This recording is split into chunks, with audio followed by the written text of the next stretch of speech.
You're about to win a bet. 1, 2, 3, 4, 5, 6, 8. Larry, do you need time to get that going once it's 7 o'clock, or? I'm working on it right now. Just another minute or two.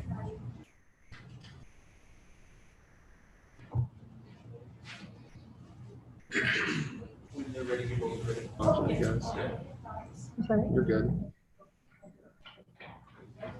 I can see you smile. Oh.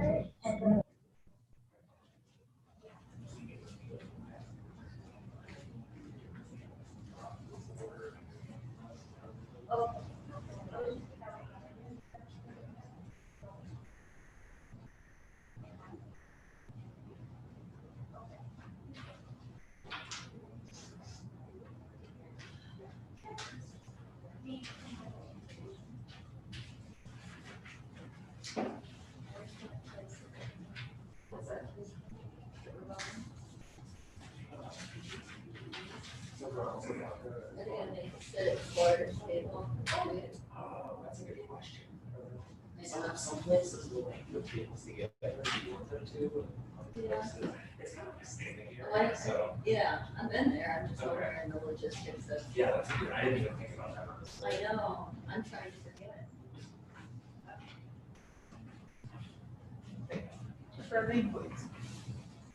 So we're ordering, They don't we haven't had meetings for a while, so we didn't order them. So we're ordering them without titles, so that we can reuse them. Or names, just names, not titles. What are you doing with the old? I don't know, do you want yours? Sure. You Yeah, can have that's for the mine too. meeting. You can have meals too, he said. You have your own meeting. Yeah, see if you catch a spider. Fire. He's at home on vacation. No. I mean, so- No, I was gonna say, Oh, he's not. I don't know where to put this at, where to put it, maybe it's somewhere. 6 o'clock. Oh, wait, her?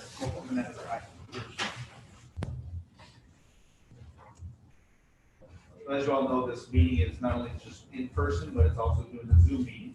And so we're just getting it hooked up with the Zoom link, and then we'll be ready to go.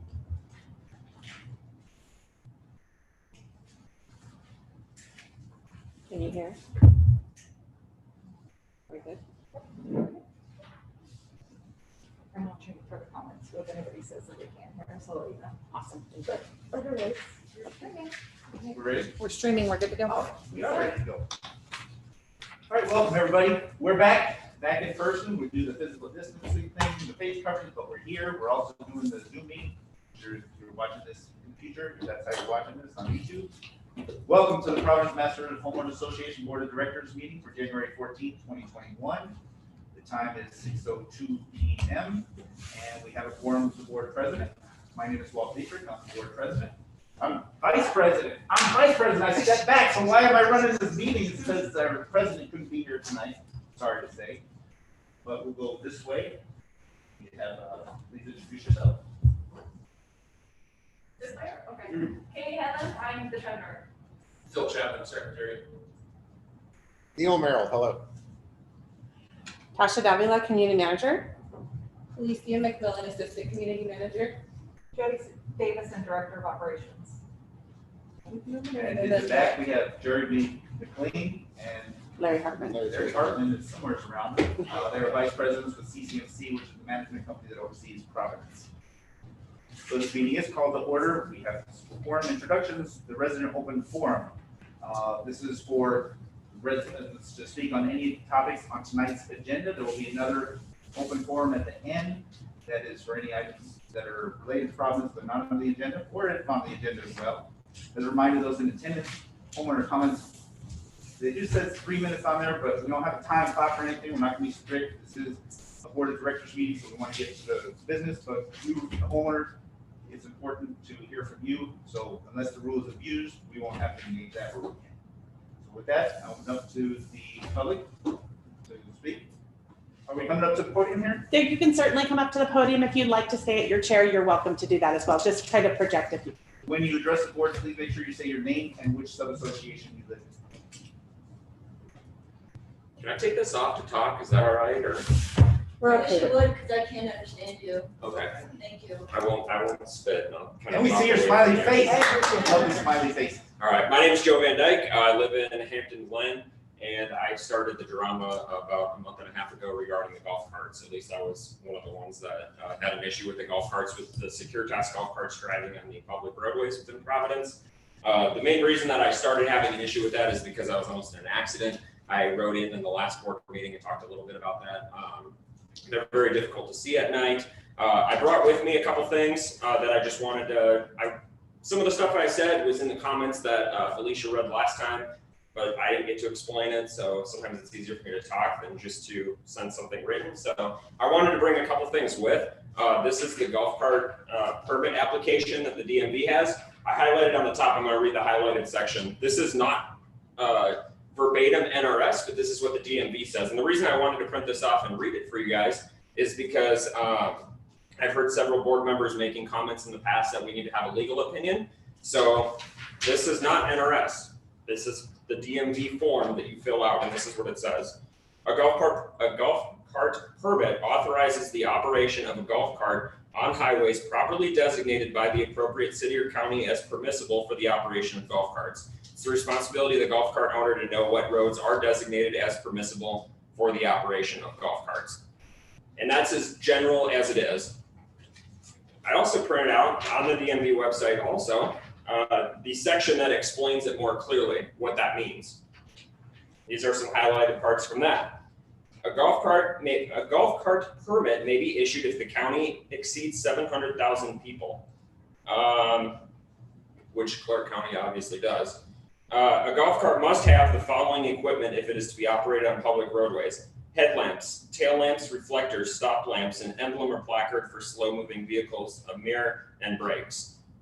To my knowledge, the golf carts are missing, at least the Securitas golf carts are missing tail lamps because they're not bright enough. The NRS says that they must be visible at 500 feet, which they are not. Reflectors, stop lamps, and an emblem. That's the little orange triangle. I understand that since the last meeting that supposedly, I haven't seen it yet, but supposedly Securitas went ahead and added the orange placard. That's a good start, but it's still missing several things. The only exception that it lists, and again, I'm still reading from this page here, which is right on the Nevada DMV website.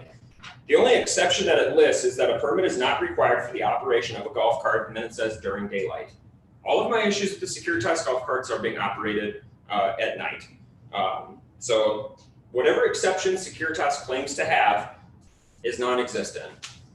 I have the statute that Securitas emailed me. This is the email that they sent me, which again, I talked about this last time. I read from it, Felicia read from it.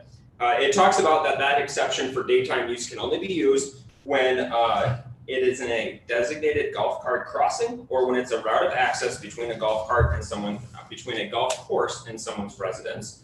The closest golf course to here is 6 miles away.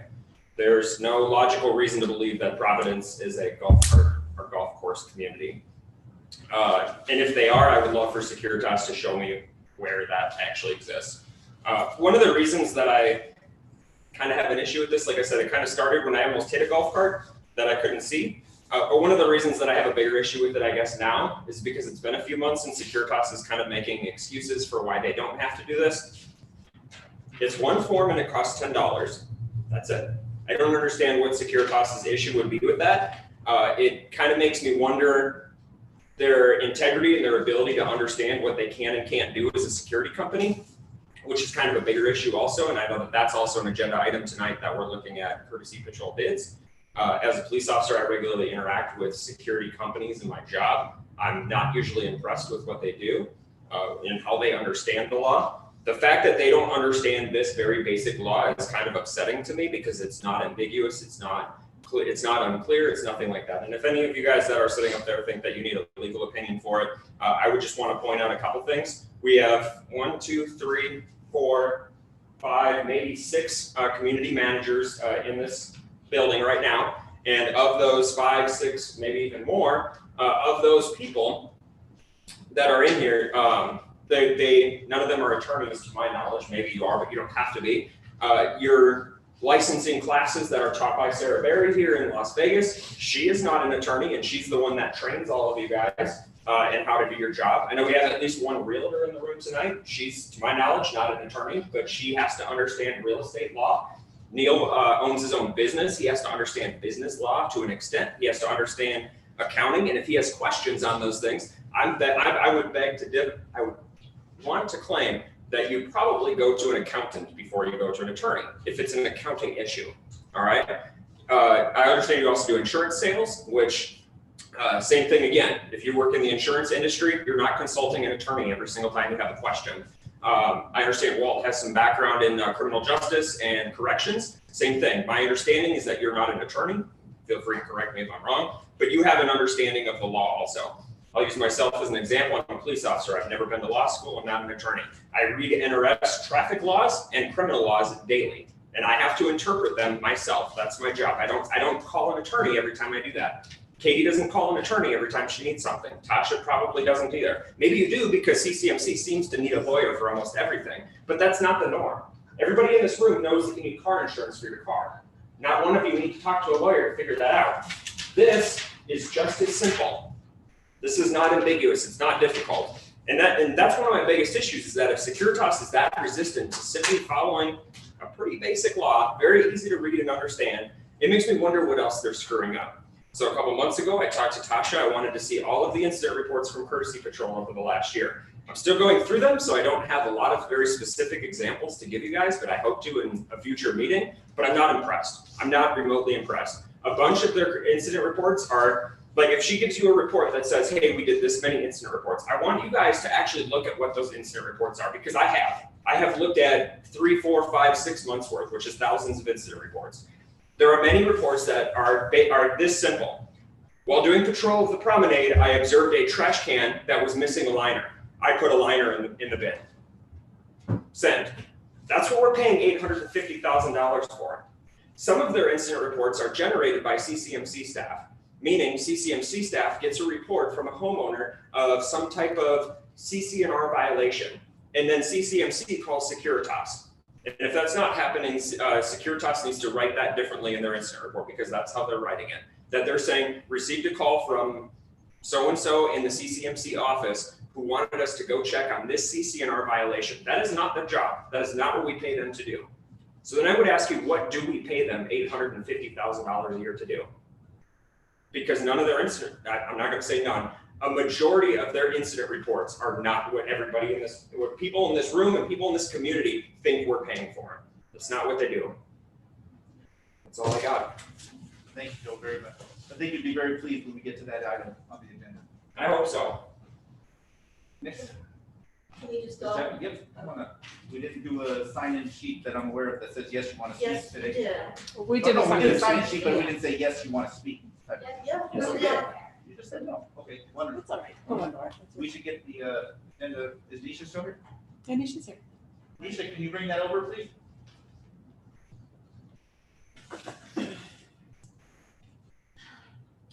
Good evening, board. For the second time in 2.5 years, I've had to take CCMC to task for overcharging sellers for the resale certificate when sellers are selling their homes. I've had to resort to file ombudsman complaints to get cooperation. Why?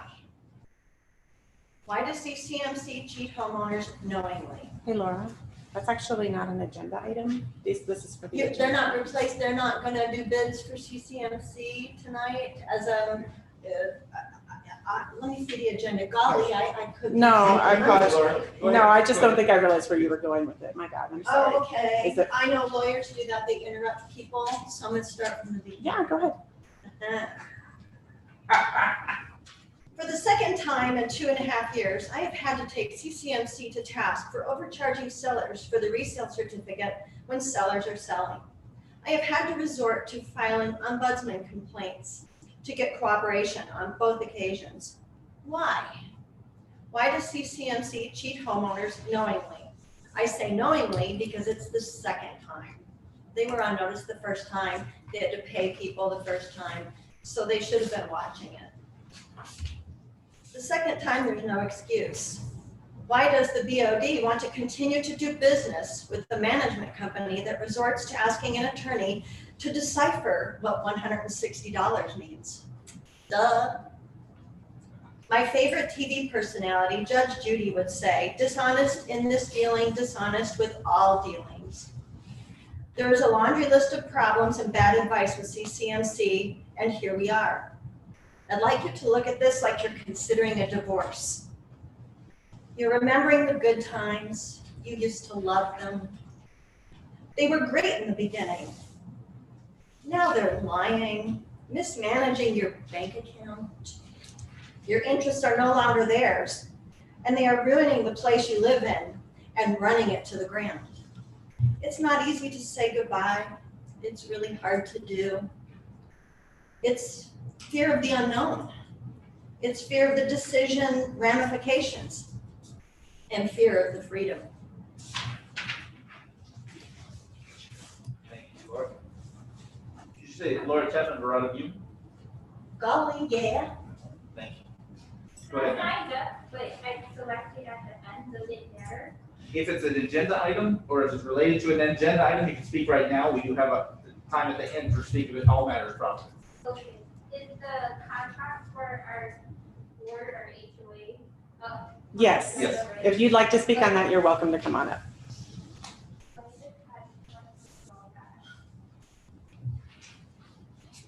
I'd like to remind everybody that per NRS, this meeting is being recorded. So my name is Jennifer Inocencio and I'm a resident of Verada View, sorry. And my one thing for the agenda about the contract.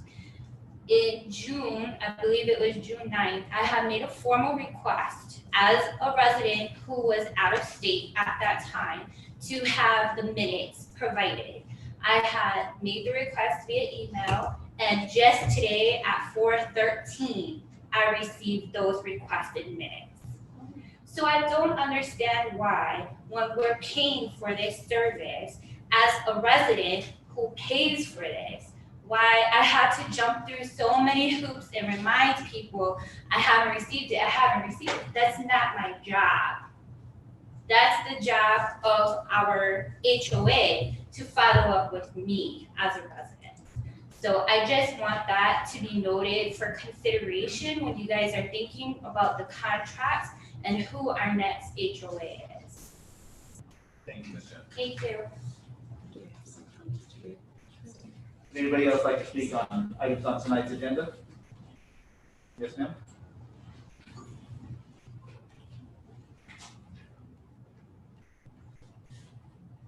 We have some to read in a little bit too, whenever we wrap this up. Hi, I'm Cheryl Murphy and I live in Franklin Park. Yes, sure. And my concern is about the unfinished business item number D, letter D. Community management proposals. Right. I know on your meeting last time, you all met, you had mentioned about possibly bidding out for first service residential. And I'm just here to say that they manage our development, our homeowners, and they're horrible. So I'm hoping that you would not consider them to take over Providence. We already took them off the list for consideration at the last meeting. Great, thank you.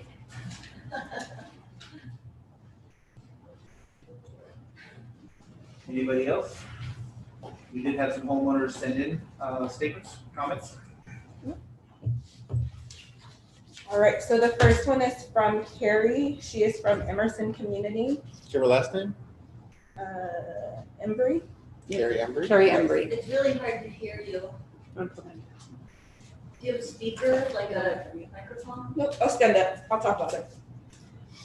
I would like to provide the following comments in regards to the upcoming HOA meeting on 14th Jan. In regards to the new business items J and K. Last year, our assessments increased to be able to better fund the reserves. And due to COVID-19, we are supposed to be able to save even more money by not being able to have big events and add that money to the reserves. If our reserves are still not fully funded, Why wouldn't we get rid of lifestyle position and not have any events for a period of time? I could be wrong, but from my understanding, the reserves are only funded at 25%. After all the increased assessments and not having large events over the last year, please tell me why. What are we spending money on? That could not wait until the reserves were at least more funded, if not fully funded. The irrigation is the only project I can think of that needs to be replaced sooner rather than later. I know we have recently replaced 2 board members and they have not had the chance yet to bring about the change that those of us who voted wanted to see. For all board directors, please spend our assessments wisely and not frivolously. Thank you for taking the time to read my comments and responding to my questions. The next one came from Rod Adams. My name is Rod Adams and I have served for 8 years on various Providence committees, including the Lifestyle Committee. I am strongly for retaining the Lifestyle Director position and the activities we all enjoy throughout the year. This is one of the reasons we moved here. The Lifestyle Director position is critical in planning and executing the numerous activities we all appreciate. After the budget concerns of late 2019, the Lifestyle Director and Committee moved to eliminate over 40 events and reduce the lifestyle budget by over $100,000. During these pandemic times, the Lifestyle Director and Committee have focused on virtual events for our families and especially for our children, while planning for post-pandemic events we all enjoy. The July 4th celebration, the Fall Harvest Festival, and the Winter Holiday event. Furthermore, the Lifestyle Director as of November 2020 has spent only $29,943.31, saving over $235,000 from 2019. I am all for retaining the Lifestyle Director position and moving forward with planning virtual lifestyle events, especially for our children. The next one comes from Emily LeBaron, to whom it may concern. I'm writing to express my concern regarding the agenda for the board meeting, specifically in the areas elimination of Lifestyle Director position and pause in lifestyle spending to fund the reserve account. As a family with young children who moved here from the East Coast 6 years ago, we did a lot of research when it came to which part of Las Vegas to move to. We knew we wanted to be in a neighborhood where we knew people, went trick-or-treating, had block parties, and walked to school with our friends. We didn't want to end up in a neighborhood where everyone drives into their garage, closes the door, and doesn't know their neighbors. After months of Google searches and visiting to house hunt, we stumbled across Providence, all the way across town from where our other family members lived. We loved what we saw when we visited, and we loved even more that our community events to bring neighbors all together. We brought in Providence despite our family warning us that it was shady in North Las Vegas. We've loved it here ever since. We've attended many events, large and small, and would hate to see them disappear for good. If you choose not to attend events, that's fine, but don't take the opportunity away from those of us who appreciate and enjoy them. If you'd rather live in a community with no events and no community feel, there are plenty of other places in Las Vegas where you can go. I am all for saving money when needed and understand the importance of funding the reserve, but to us, Providence is home because of the lifestyle events which make this community, not just a bunch of houses in a desert. The next one comes from Sherry Weiner, who lives in Northern Terrace. I read the agenda for this month's board meeting and saw that the board is looking at community managers possibly to replace CCMC. I also saw that Terra West was one of the companies under consideration. Terra West was the community manager at my sub-association when I first moved here. I was not impressed with either the company or the management for the following reasons. There was only one person, the community manager, no other staff. Policies were very poorly written. For example, there were three paragraphs on guest parking that nobody, and I do mean nobody, could explain. Every person that I asked to read it and explain it couldn't and got different answers from everybody. The policy also banned all cars from the association, including people who lived there and didn't even realize it. Eventually, the community manager was only at the association 1 day a week and then 1 day a week and spent that time driving around the association. Providence is a large and busy community and needs a management company that can fulfill those needs, which from my previous experience with Terra West, I have grave doubts. The next one is from Shu Falling Star, who lives in Franklin Park. The finance committee members have worked diligently to identify cost savings opportunities for the board members to consider. Our goal is to eliminate outstanding loan and increase reserves. We will continue to monitor monthly and work with the board members on strengthening our financial situation. Please let us know if you have any concerns. And that's it. Thank you. Thank you, Felisa. All right, thank you, everybody, for your comments. We'll close this homeowner open forum. Reminder, there is one at the end, speak with all matters of Providence. Going to agenda item 3, action items. There are none for this meeting. Item 4, board reports. We have the community manager report. Sasha. Regarding the association closings for the month of November 2020, where there were 5,337 homes, management sent 35 welcome packages to new homeowners during the month, and there was a total of 1,202 owners signed up for electronic statements. Thank you very much. Next, we have committee reports. We have first the design review committee. So they are still meeting bi-weekly, and we're doing everything electronically, and our next meeting is scheduled for January 19th. Thank you, Jody. I didn't see here, do we have a report from the other committees? I don't think 2 of them have met since our last meeting. Correct. Neighborhood advisory won't meet until the 20th. We wanted to wait until we got a liaison and we go black in December. And regarding the finance committee, they met on November 4th. They're due to meet again on, January 27th. And the committee voted over email to recommend approval of the August and September unaudited financials for 2020 for the board of directors. Thank you very much. Item 6, new business. We have review and consider Oxford Commons parking policy. For those that don't know, Oxford Commons is one of the 2 sub-associations in Providence that are considered benefited associations. They do not have their own sub-association board like all the rest of them do. And as such, the Providence Board of Directors oversees that little community. And so for this, I've provided the policy in your board pack. Management's recommendation is for the board to approve the draft policy upon review of corporate counsel. This has not been forwarded to corporate counsel as of yet. Have the homeowners of Oxford Commons been given any opportunity to give input on this policy? No, Is it different than their parking policy that is now? they don't have a parking policy because they've been under developer. And I move that we postpone the decision on the parking policy then until the residents of Oxford Commons get a chance to review it and weigh in on it. I agree 100%. That was a motion? Yes. I'll second the motion. Especially because Keith Chesley, who is our board president, lives in Oxford Commons. He's not here to speak to this. There's rules here about not parking on the street. And if they have not had that rule until now, I know I would want to move into a community that didn't allow parking on the street. It even says no parking on the driveway. My next door neighbor happens to have a big truck. It's not so big that it's against the rules of being too big a truck, but it doesn't fit in his garage.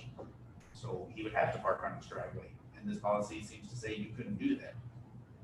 So I don't think it says that. I don't think it says that. It says you cannot park on the driveway unless your Actually, the garage is full. I have a problem with that provision too, but Clearly, you can't park a car that doesn't fit in your garage that provision also is totally unenforceable unless you have a right to enter the garage to inspect it. I have several other changes, but I don't think I need to go through them point by point here. I can put those into an email on the board.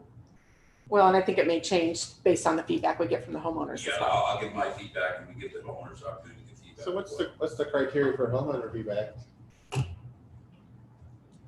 What do you mean the criteria? Well, if we presented this, I like it, I don't like it. If the majority don't like it, does it need to be changed? If the majority like it, is it good? perhaps we send it out to the next. I think that it's only fair to let them know that the parking policy is coming. I don't disagree, but what's the criteria we're looking for their feedback? If the majority of them like it as is that fine? I just want to see what they say. That's fine, but what, we're just waiting to see what they say? Yes. If they say a lot, what do we do? I know if I were in their position and I just saw this parking policy come out of the blue approved and I hadn't seen it, get a chance to comment on it at a meeting, I would be angry. They haven't given any notice whatsoever. that No, any parking no policy- argument for me, they should get a chance to look at it, I completely agree, but what are we doing with the feedback? What do we do then? We're gonna read it and see what the majority of the people say. The majority of the people? Okay, So would we mail it out to them? Simple 2-page letter? Would we eat? I don't know. We send out a regular newsletter to yeah, Oxford can you Commons. email with their email So, blast? yeah, we It can, may not, it may not get to everybody though, and we would have to give everybody equal opportunity to have an opinion. So we don't have email addresses for everybody in that community. So it would have to be an email and then a mailing to those. Do they that have a don't budget for email. mailing?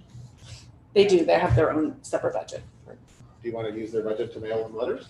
I would, Would that include that in your motion? yes. How many homes in Oxford Commons? 152? 250? 150. 157. Has Keith seen this? Well, yeah, Other than his this board was packet? presented to you guys, back in 2019. Did he have any feedback then? No, but we do, I mean, for me being in Jody's prior position, there are a lot of, not a lot, but I have received multiple calls about abandoned vehicles that have been sitting there for long periods of time. They were upset that we didn't do anything, we couldn't get them removed because the streets were not deeded over to the association for us to do any parking enforcement. We have semi trucks that park in cul-de-sacs all the time, and they're constantly calling courtesy patrol in regards to it because they're thinking that people are living in there or whatever the situation may be. So we've had issues with parking inside of Oxford Commons, and people are looking for something to mitigate the issues that they're experiencing there now. There's no doubt parking policy needs to be in effect. I'm not sure if this one needs to be as strict as it is, but I don't live there. So I'm in agreement to let the Oxford Commons homeowners know about it and get their feedback. This doesn't look a lot different than the parking policy in our community, with the garage line and the parking in the street. Looks pretty similar. Very different than my own. Certainly could be. How long are they gonna have a chance to review it? When can they be in Well, mailboxes? I was just thinking of that. We're gonna have to give them a deadline once we send the mailing out, so that we're gonna have to allow time for the mailing to get to them, for them to respond, and then do so before the March meeting. So, But Um, comment at the March meeting. or comment at the March meeting is fine. So I would say, when we draft our letter, we would send it to the board for you guys' overlook and approval, just to make sure it hits all the points that you guys feel like it needs to. Are we asking them to come to the meeting and give feedback, or are we asking them to write feedback? No, I think we're just asking for their feedback. If they want to come to a meeting, they can. They can certainly give it in writing if they'd like to. Well, Giving them an opportunity to review it and give feedback if they want to. I think they want a policy too. If they come to the meeting and we're reviewing it, then we're 4 months till we're voting on it. That's a long time. Does it need to take that long? We can schedule a meeting in between them, A board meeting? if you're worried about it taking that much. But she's saying since 2019, they've been asking for a parking policy. Perhaps management gets work and sends the policy out to them. 30 days after that, they collect all the comments, forward them to the board. The board can review them, suggest changes to the policy as needed, so that at our March meeting, then we can adopt that new policy. That's reasonable. Now, let me ask you guys this, do we, once we get the feedback and we put together, another draft of the resolution, would you guys like this to be vetted by your association attorney as well to ensure that it has everything it needs in it?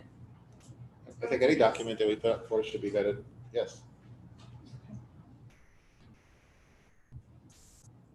Yes, so then we don't have to approve the draft policy, we approve the real policy at the March. Can you summarize the motion with Phil's points and his dates and hitting corporate counsel, please? Make a motion. So you have a grasp of the whole request from Phil, your dates. I can't hear you, Neil. I asked Walt if he could summarize the points you asked for, the dates he just mentioned, and the having it vetted by corporate counsel into one motion so we can proceed. So we're postponing this policy until the Oxford Commons homeowners are notified as such. They'll have 30 days to respond. Those comments will be forwarded to the board. The board will make changes to the policy as directed by the homeowners in discussion amongst the board. Present it to corporate counsel for review, and then at the March meeting, we'll be able to adopt that policy if it's decided upon by the board.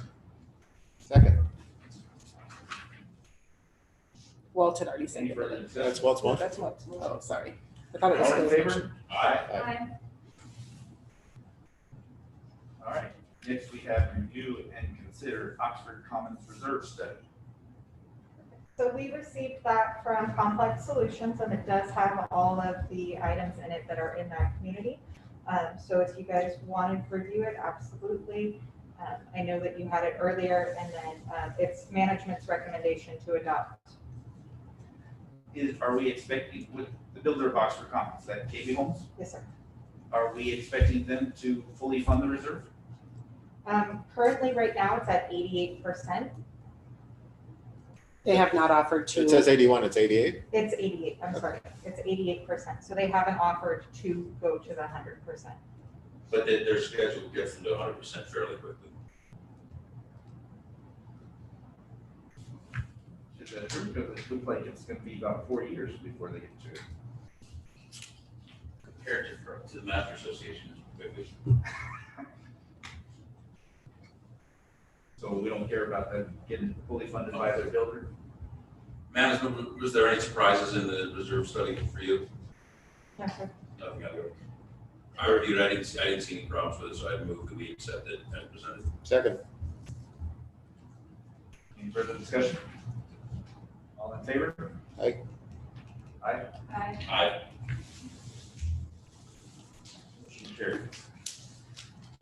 Next, we have review and consider removal of Katie Headland from the Finance Neighborhood Advisory Committees. so for this one and also for the next item D on the agenda, these are just to remove Katie and Phil from their current positions as homeowners on these committees, as we will be doing the committee liaisons and opens them up to serve as a liaison as well. This is common practice. When a committee member gets to be on the board, then they're no longer a committee member. They will do committee liaisons next, and they could be the liaison to that same committee if they choose to. So I make a motion to remove Katie from the Finance Committee and Neighborhood Advisory Committee, and also Bill from the Neighborhood Advisory Committee. Second. Any discussion? All in favor? Aye. Hence, we move to review and consider committee liaisons. If you heard earlier, Providence does have 4 standard committees, standing committees. Design Review Committee, who oversees the design reviews, that is when you make changes to your home, outside your home. You send it into your sub-association, they then send it into Providence, and they review that. The Finance Committee, which goes over the financials. Lifestyle Committee, which reviews social lifestyle events, which they help with the planning. And the Neighborhood Advisory Committee, which gets tasked with various duties from the Board of Directors throughout the year. That committee, we like to have 1 member from each association so that every association has some say. So what happens in Chestnut Hill may affect Kensington next door and vice versa. There are also a couple of ad hoc committees, not the least of which is the Election Committee, and I think that's the only one right now. It's the only one that we're, We had right a now. Huckleberry Park Committee that stood by and helped develop Huckleberry Park. So for the Neighborhood Advisory Committee, do we have a motion to appoint a liaison? I'll make a motion to appoint Phil. I second. You accept the nomination, Phil? Yes.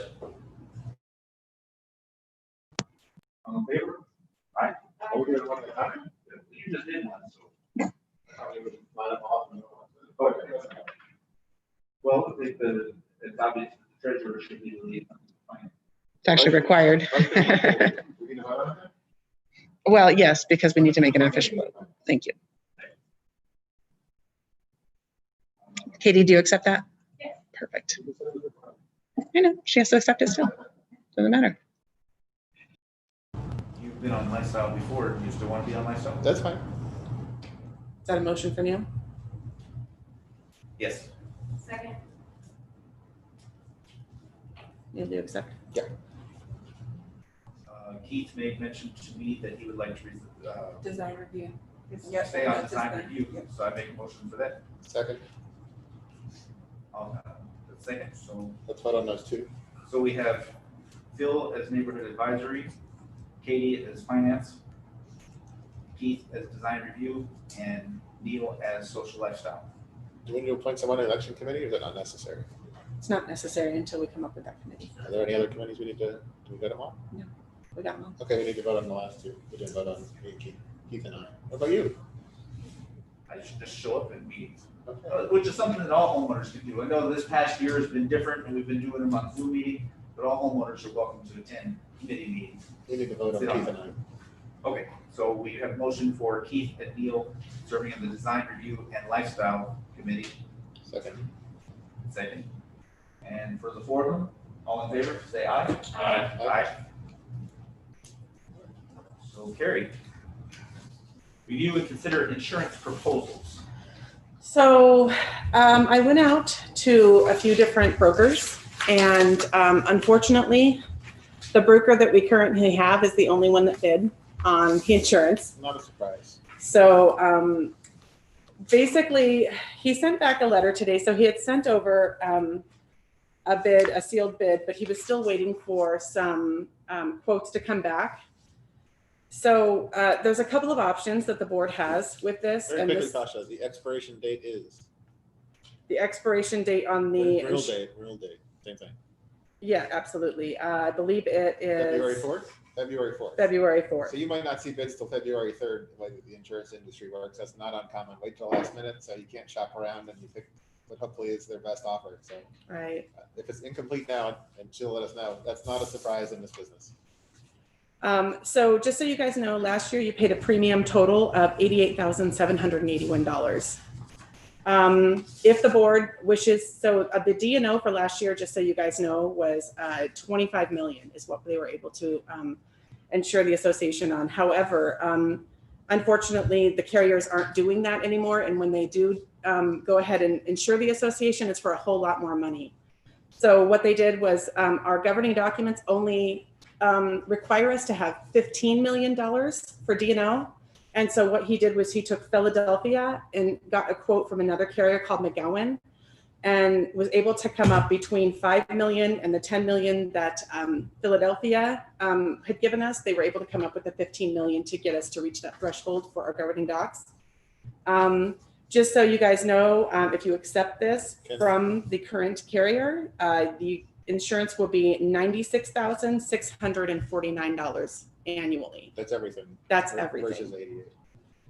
And I will tell you, there was a second option that he gave you guys with a different carrier called CRC, and they were going to supply, I believe, $15 million to get us up to the 25 million that you guys are usually used to carrying.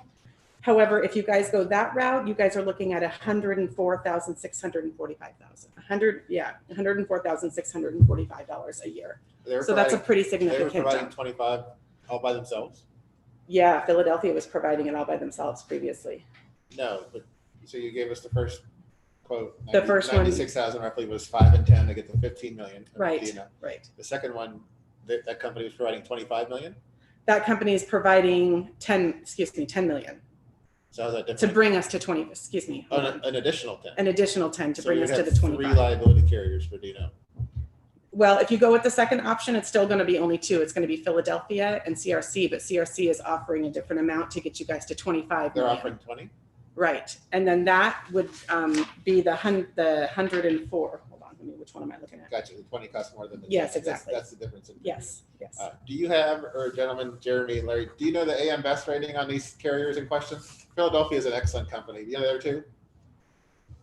I have not had the opportunity to review I mean, it'll take you a second to do a Google search for those carriers and find their AM Best rating. It's publicly available. That's the good housekeeping financial seal for insurance companies. So anyone's aware what AM Best is, if they're an A company, they're good. what is the company? McGowan, MCGOWAN. Do all of these cover prior acts? Tasha, did you hear a Good question. Yeah, I'm not sure, Katie, honestly. I would have to, I mean, is that normal? I don't know. You have to make sure it's normal, but it should be normal. Okay. They are A-rated. Okay, what's the other one? And the other one's name? CCR, you said? CSR. Hold on. CRC Group? That was the umbrella policy to Philadelphia. Correct. This is the I'm sorry, you said it was a third umbrella or? It's the second umbrella? option. It's a second umbrella. It's the second, yeah, it's the second umbrella for the second option. How much do we have budgeted for 2028 for insurance? Okay. Those are all A-rated companies, by the way. That, you said that you want an A+ rating? A's fine. A's very fine. It's like high school. A's good. Not even on the remote side. Keeps killing me off. Phil, I'm not ignoring you. I'm looking it up right now. I figured that. So we had asked 2 brokers to put in bids and only 1 did, We asked 3 brokers. 3 brokers. So it was the insurance companies in the past, we had used 1 broker. Last year, we went out to 2 brokers. But it's kind of like, and you'll tell me if I'm wrong, they compete against each other, so you're not really gonna get, a broker shops around to different insurance companies to get the best bids. You have 2 brokers shopping the same entity, then they're Carrier. gonna Carrier is the term, insurance carrier. carry. 75,300 is what we have on the So budget. they're not gonna compete against each other because they already bid themselves, that company. Yeah, one of them had reached back out to me and said that she was unable to provide because there was some, like a lock, or it was something when they tried to get that information, and I don't know what that looks like. I'll explain. So Thank you. if Joe and I are insurance brokers and we're quoting Laura's homeowner. If I get to insurance company A before Joe, they're not going to give him a quote. They're going to give me a quote because I got there first. That's what they're talking about. So the broker we have who has numbers got to that carrier first, they're the only one who's going to get a quote from them. The other one's locked out. That's what she's referring to.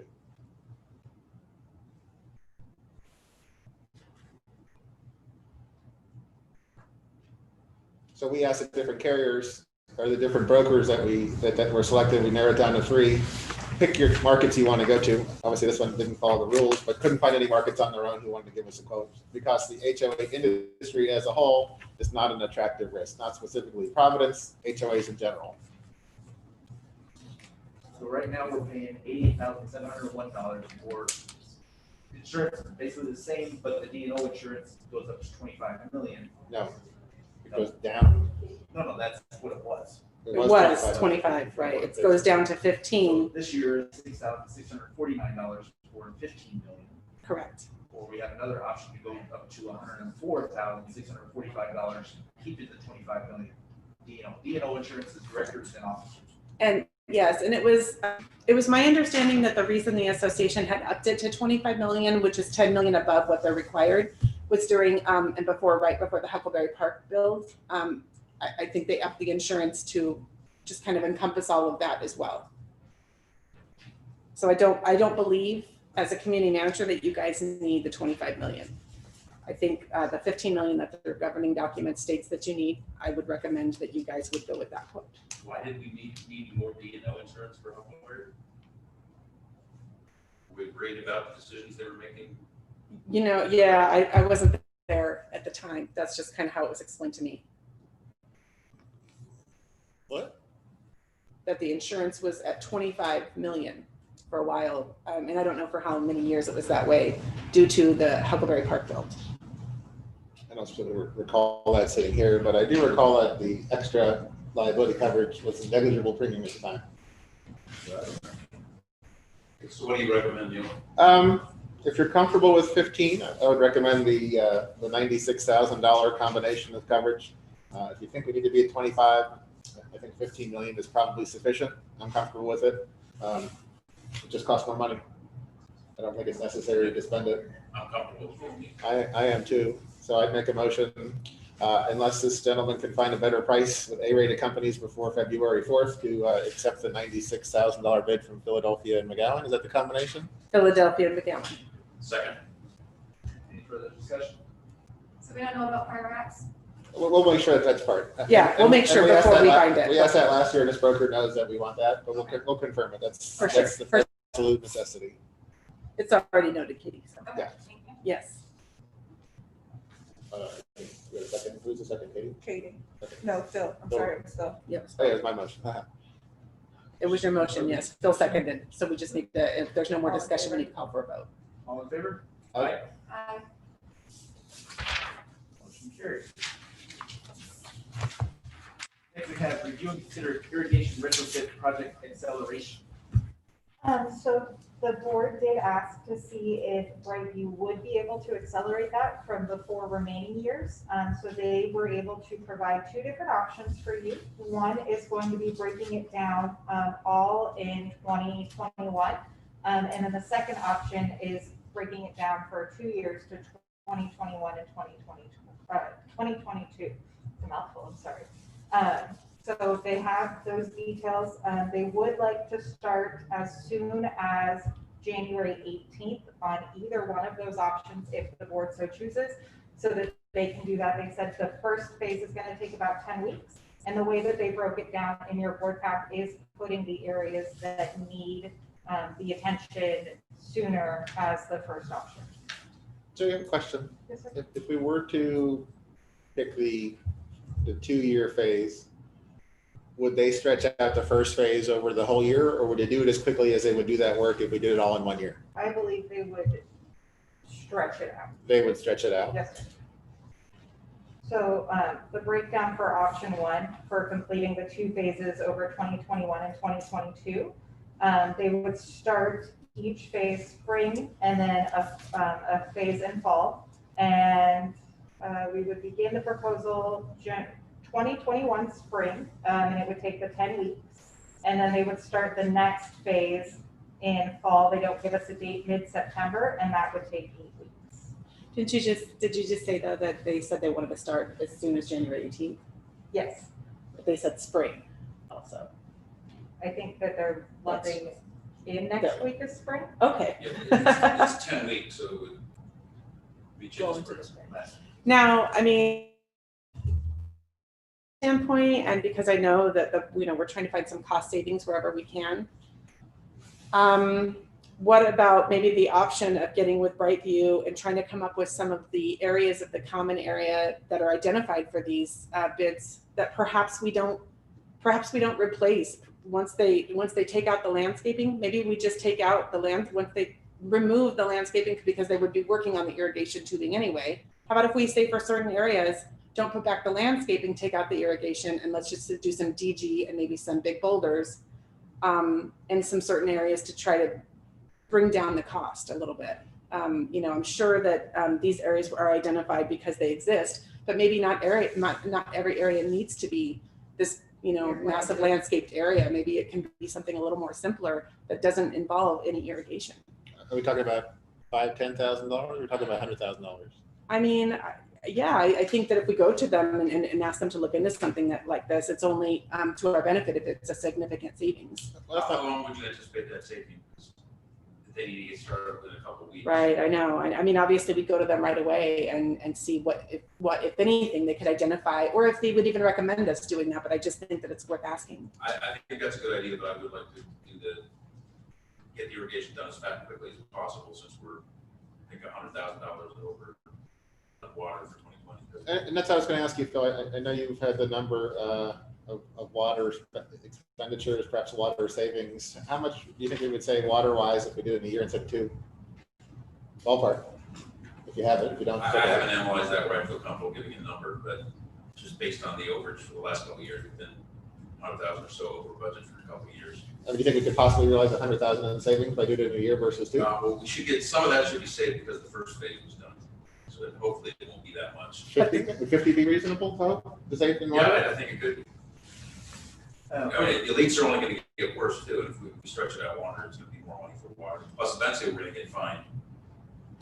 But the scary. We haven't been fined yet by the water district. For the homeowners that don't know, this is for the drip system line that's underneath the ground throughout Providence. It's breaking down. You see leaks all over the area. We've replaced the part up on Schaumburg, and this is a breakdown of 4 phases that are remaining that our landscaper has put together this program. Real quick, the numbers of the 4 phases are roughly $253,000, $190,000, $227,000, and $197,000. That totals up to a total of $870,073.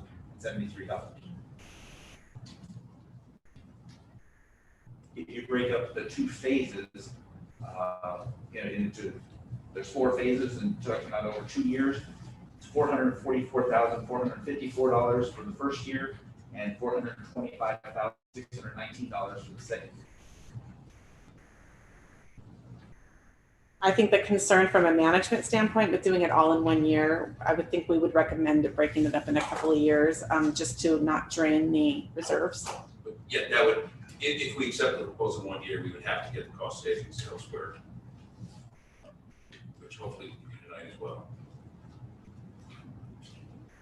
Has anybody asked Brightview? They would let us pay over 24 months? No. No one's asked them, or they said no? We have not asked them. Let's ask them. So do it all in 1 year, but pay for it over 2 years. If they're willing to, even if there was a small fee for that, we'd make it up in water savings and then we would be done. What? Worth asking, I think. 870,000 divided by 24 would be about $36,253 a month. One more time? Tasha, do we have a figure yet for the surplus funds that we'll be able to put into the reserves? What's that number? No, because of the we've got to fix the numbers. I've got to find out what the fixed numbers are We don't first. have December financials, but what, do you have a ballpark? A ballpark between around 300,000. That's all surplus from 2020? Look, I don't want to say for sure. I would have to do the math though. So that would require substantial cuts elsewhere if we're going to do it in 1 year.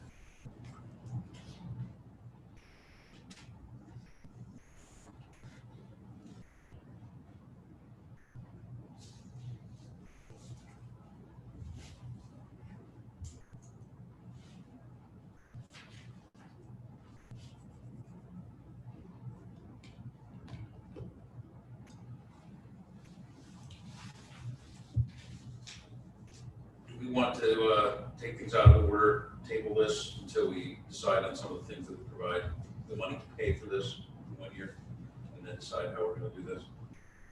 Certainly do that with your motion. Here. I would table this until after we consider savings cuts from the lifestyle cuts and the Securitas contract, the security contract, excuse me, the courtesy control contract. Second. All in favor? Aye. Aye. Alright, so we'll table that. Next, we're to the review and consider proposal from Holbrook Asphalt Company. So this is for Knickerbocker Park. There was an accident there last July that caused some damage to the asphalt. So Holbrook did go out and they provided 2 different bids for you guys. One is going to be for just doing that area of the accident. And then the second one would be to completely slurry the entire parking lot area. So 2 questions. Yes, sir. Is Securitas already volunteering to kick in? Yes. So It says reimbursable here. yes, And Picking all of it? yes. Okay. for the entire parking lot as well, or just for the smaller repairs? It is for whatever the board decides. The reason that it has to go through our payment first is Securitas doesn't work with other vendors on the association's behalf, and how they turn it over to their insurance. So Securitas will reimburse us for the full cost if we decide to do the entire parking lot? Correct. I think we accept that proposal then. Second. Any discussion? All in favor? Aye. Next, we have review and consider quarterly board of directors meeting. Neil, I'll let you take that one. Me?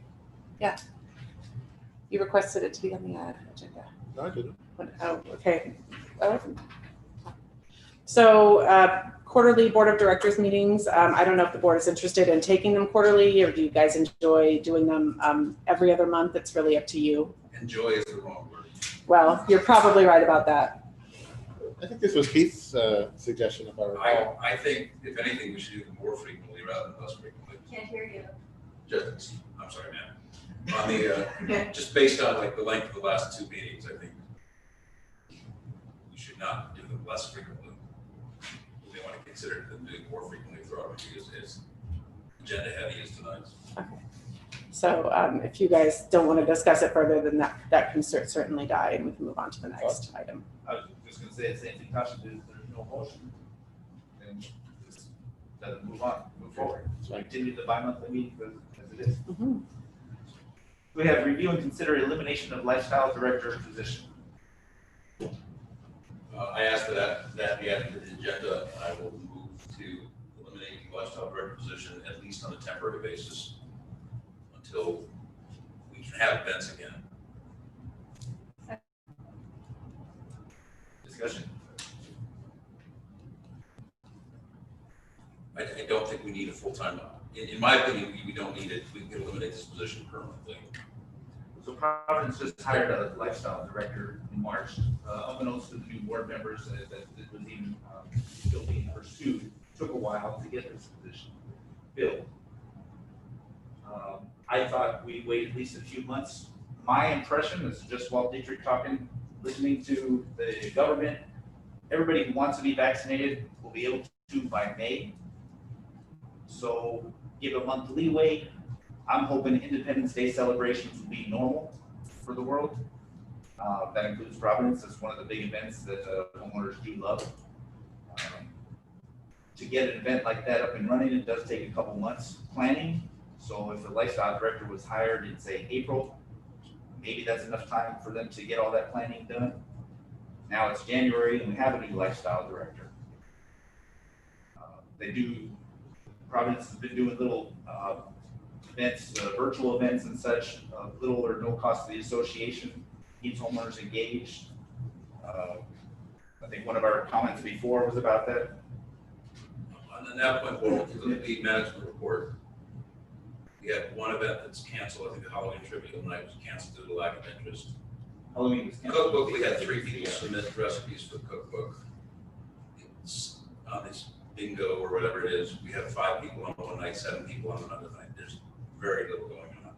People are not participating in these things apparently. So to pay a full-time employee to coordinate that sort of thing, I think is just a tremendous waste of money.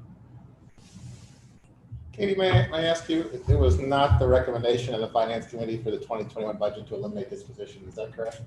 I believe we said not to fill any more positions.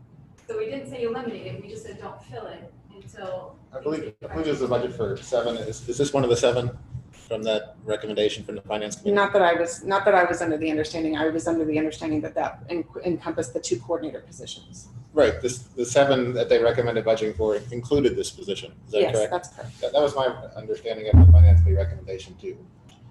Is that not yours? I must have been confused by titles, because I thought we weren't hiring many more people. I didn't realize that we didn't have this person already in office during that discussion. I think that there was some confusion between the lifestyle Right. director and the lifestyle coordinator. Right, That's I okay. thought this person I thought we weren't hiring any more here. I was under the impression we weren't hiring any new positions at all. I didn't realize that there was one that we weren't accounting for that was not filled yet. So I didn't know that I thought this position was already filled. I didn't realize this position had not been filled during that But even if it was filled, and it's filled at this moment, the recommendation at that time was not to eliminate the position. It was not to eliminate it. I was under the impression that we were not going to be filling the position. though. I don't believe they have made a recommendation on that point. I don't agree with that because I met with Katie and Ju and what's the other? Marcia. And it was pretty clear that they asked us to budget for 7, not fill the assistant, what's that, coordinator? The operations and the And the lifestyle. lifestyle coordinator. Okay, so it was titles that confused me because I thought we weren't hiring any more people. We're not hiring any more people. There was That's 7. what we budgeted for, was 7. Okay. Okay, I just want to make sure I understood that correctly. I thought I did. Are you now willing to take recommendations from the finance committee?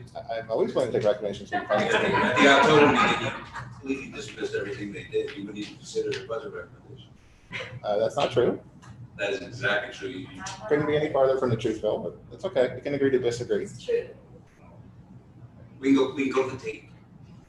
We can go to the meeting with the committee, call you and Mark. No, I mean, for you at the October meeting, when you didn't want to consider any of Walt's recommendations for, and the finance committee's recommendations for budget cuts. You moved to approve the budget as presented without discussion. Correct. That's a fact. It is a fact, though. Doesn't mean you can't change the budget numbers and move things around after the fact. Exactly, and we can change budget numbers by eliminating the lifestyle position. That's correct. Even if the That is an finance option. committee hasn't made a recommendation. That is an option, that's correct. So going with my thoughts, and again, it's just me, it's not speaking for the board, if we didn't hire a person for 3 months, how much money would we really save? And My motion is not to limit it to 3 months. I understand. The motion is to eliminate the position. So we, of course, I'm unaware of what the salary is. I don't think they'll tell us what the salary is. Right. So we don't know how much we'll save. So going forward to the pause and lifestyle spending on the next topic, just looking forward, would you say that were we able to have an Independence Day celebration that we should not have one? My motion on that is going to be to suspend all spending on lifestyle activities until the reserves are at least 75% funded. And we could get the reserve 75% funded, but then that would put a pause on the irrigation retrofit. The reserves are part of that. All that spending is coming out of the reserves. So that's the fact. Right, but if we put, say, $1 million into the reserves, Yes, we're able to do that. we have to find funding elsewhere to do that. Then Which it I would would be also- up there, and then it would be at that 70%, probably higher than that. Then you would say, yes, we would have Independence Day celebration. I would not object to that if irrigation is fixed and. But then if you pay for irrigation, that's 870 out of that. Exactly, so we would have to come up with savings elsewhere, which my recommendation would be to not have courtesy control for at least a year, which will will supply most of that savings at $850,000. Want to table this until we get to the treasurer's report? If you want to make that motion. Because I have a bunch of numbers that might help. Okay, Make that motion. I make a motion to table this until we get to the treasurer's report. Second. Any discussion? Nope. All in favor? Aye. Aye. I'd like to make a motion, we jump to the treasurer's report. I'll second. You're the chair? Yep. All right. Any objection? All in favor? Aye. Let me take my mask We off. are Yes, moving we forward can hear to item 7C, review and consider treasurer's report. Okay, the operating, and this is all off of November 30th numbers because the December financials are not prepared yet. As of November 30th, the operating account balance is $1,421,000, or sorry, let me start this, $1,421,505.99. The reserve account balance as of 11/30 is $993,569.05. As of right now, as of January 1st, 2021, we are 46% funded, which is fair. The ideal projected reserve balance as of January 1st, 2021 is $2,165,291. So that's a shortage of, do you want me to slow down so you can write all that? No, Got it, I okay. made the numbers up, just write Okay. it down so I have it in front of me. Let me know if I need to go slower. Can you define ideal? Ideal was the, That's is the 100% preparers, funded, yeah. and this is based off the numbers in the reserve study. Right there, the 2,163, 291. They never, like in the reserve study, they don't Doesn't use the term mention what's ideal. fully funded. So I'm asking what ideal. Ideal means 100%. Okay. So there's a shortage of $1,170,604. So if we did that by per property, that's $207.67 per property. The ideal projected reserve balance as of the end of this year, which would be December 31st, 2021, is $2,251,876. The reserve study recommends monthly contributions of $45,566, which is equal to $546,792 for this year. With the current reserves at $993,569.05, plus this year's contribution of $546,792, minus the expected expenses of what they said in the reserve study that we should spend for things that need to be fixed this year. So that amount is $359,600, which includes things like office equipment, the safety padding, resealing, asphalt, preventative maintenance. Should the board decide to do these repairs, we don't know yet, The projected balance at the end of the year of 12/31/2020 is $1,180,761.05, which would leave us at approximately 52% funded. The reserve study does include the irrigation project one phase a year. So this does include if we were to stick to the one phase a year plan. The these first numbers phase would of that. include that. So 4 more years. Yes. Okay, we've done 1, we have 4 more to do. Right. Okay. Cool. So, okay, loan balance as of 9/30/2020 is still $565,648.96. We still have the 4 phases of the irrigation project left for $870,075, and the park expansion cost for 2020 is $3,538,555.78. So the goal is to get the reserves back up to 100%. Whose Get goal there. is that? Well, that would be my goal, Your goal, okay. because that's I think that was the assumption from the reserve study too. right. Because what happens is 46 it's I've seen worse, I've seen better. What happens is if you don't replenish your reserve funds over time, you lose every year. You're getting lower and lower and lower and lower and lower. And then what happens is you end up having to do a reserve assessment, or you end up in a situation where you have no money and you're broke, and that's not a good situation to be in. So ideally, you want to keep anything under 90% for a master association. I would be uncomfortable with, because every single time that you're taking, you're putting money in, you're taking money out every year. So we're putting in 546,000 this year, but we're expected to spend, if we follow it, 359. That's not a whole lot to get us back up to 100%. So We used the term fair for our current funding, which was a term from the reserve study. right. 70% and above is considered good, is that correct? Is that the I term they use? believe it's, Let me see I what the think it's reserve 60 study. to 90% is good. And I think anything 60 below is fair. I can tell you in a second. And I think anything up below 25 is poor. For sure. Yeah. So my recollection was 70 and above was good, and there's nothing else except fully funded. Good to fully funded is that 70 to 100 range. Is that a fair assessment? I believe it's 70 to 90 is good, and then ideal is 100%. I don't recall the term ideal being used in the reserve study. That's what's used in this Okay. reserve study. Ideal? Yeah, there is. Ideal. Okay. So the options are cut spending, reserve assessment, which I don't like because it's not necessarily fair. The first things you do is you cut whatever you can first. So cut spending, increase assessments at some point in the future, or reserve assessment. And I'm not a huge fan of increasing assessments or reserve assessment. I think we should cut as much as we can out first. If we cut things for a year and then we get the reserve back to 100, then we can go back to revisit those things that we cut out. It's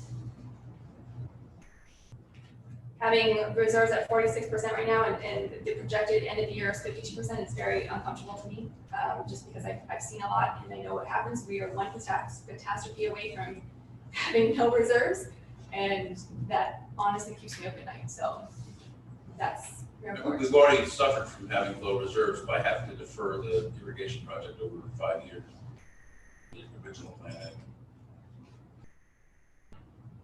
70 to 99% is considered strongly funded. 70 to 99. 70 to 99. Ideal funding is 100%, like Katie said. So it's 30 to 70, 70 to 99, and then fully funded. Those are the terms used in the reserve study. 31 to 69 is considered 31 fair. to 69. Okay. Thank you.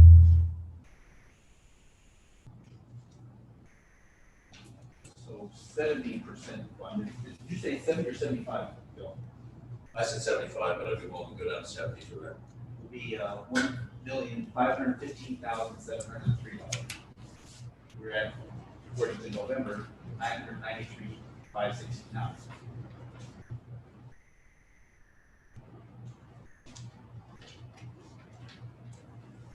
Which is the difference of $522,134.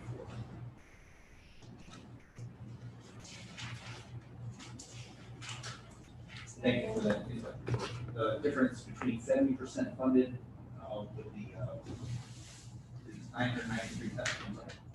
Difference is 522,134 between the November financial number and the 100% number. Did it really quick on a calculator, so that makes sense. Okay, thank you, everybody. That's the whole report. Yep, that's all. Thank you. So back to the lifestyle. Back to lifestyle position. Well, I will make a motion that we table it again until after we. Well, discuss- first we need to, I'm sorry. Still has a motion that was seconded. Yeah, Phil has a motion that was seconded to actually remove the position, so we need to vote on that one first. Well, we just tabled that to go to the treasury report. And now we're down to- Now we're back to it. And now we're back. So we now still I'll have make to a call for motion. that vote. We still have to vote on his motion.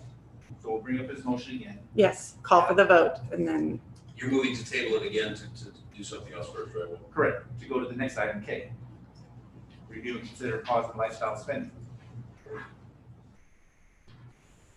If we could pause it to go to the treasurer's report, table it to the treasurer's report, should be able to table it to the lifestyle spending. I didn't realize that's what you were doing. I thought you were just going back to the lifestyle director It's like you're position. making different motions. So that's my motion. We table it to handle item K, review and consider pause and lifestyle spending to reserve fund reserve account. Seems reasonable. Second. Any discussion? All in favor? Aye.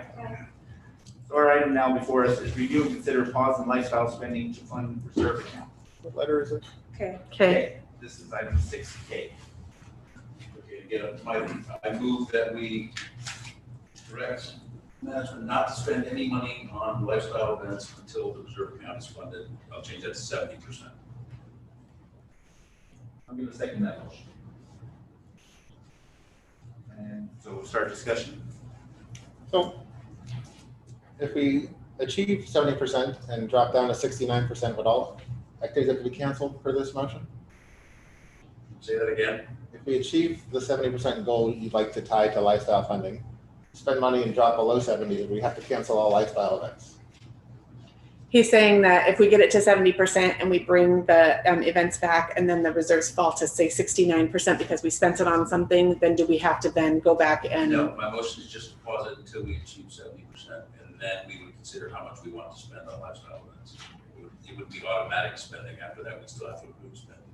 And I love the fact that you put into your motion, not to spend any money on lifestyle events. Right, We can have lifestyle events that don't cost any Right, money. and that's a proposal I've been advocating for the last year and a half, is that we structure events so that they're paid for, they're either free, they're done by volunteers, or they're paid for by the people who actually attend the events. Or rather than sponsorship. membership awards. Well, or entrance fees, however we want to structure it, there's a multitude of ways we can structure it. But it's fundamentally unfair, I think, to take everybody's money and spend them on a subset of people's entertainment.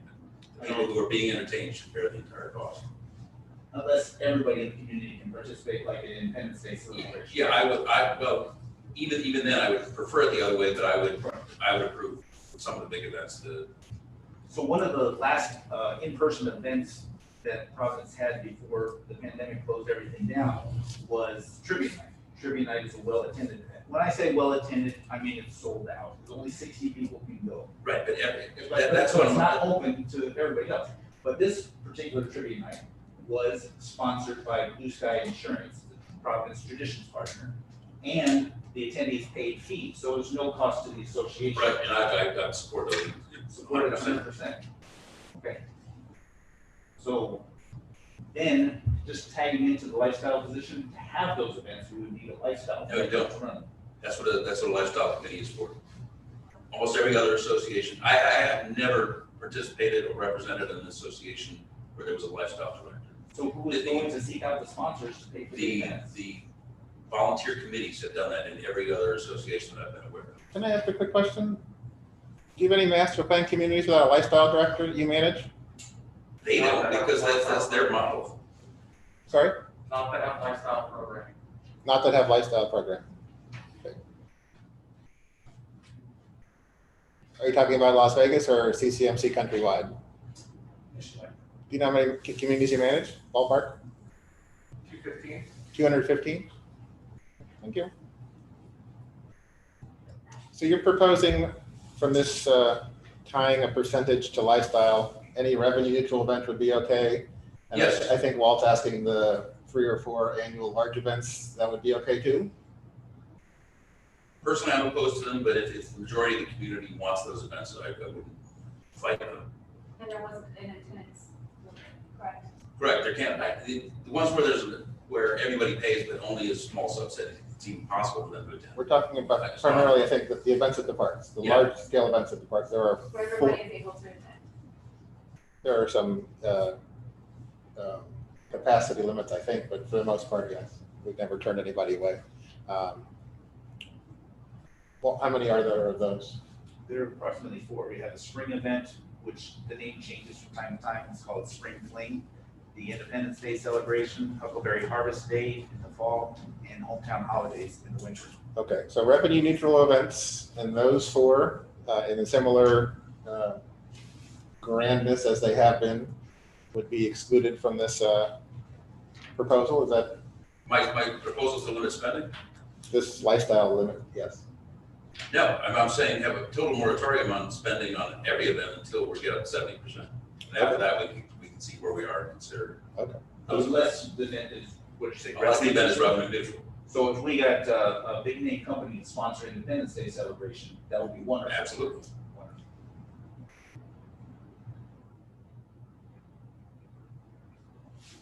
And you said until we get up to 70%, if we just dropped a bunch of money into reserve, that would be at 70%. And then we spend some money, it will come down.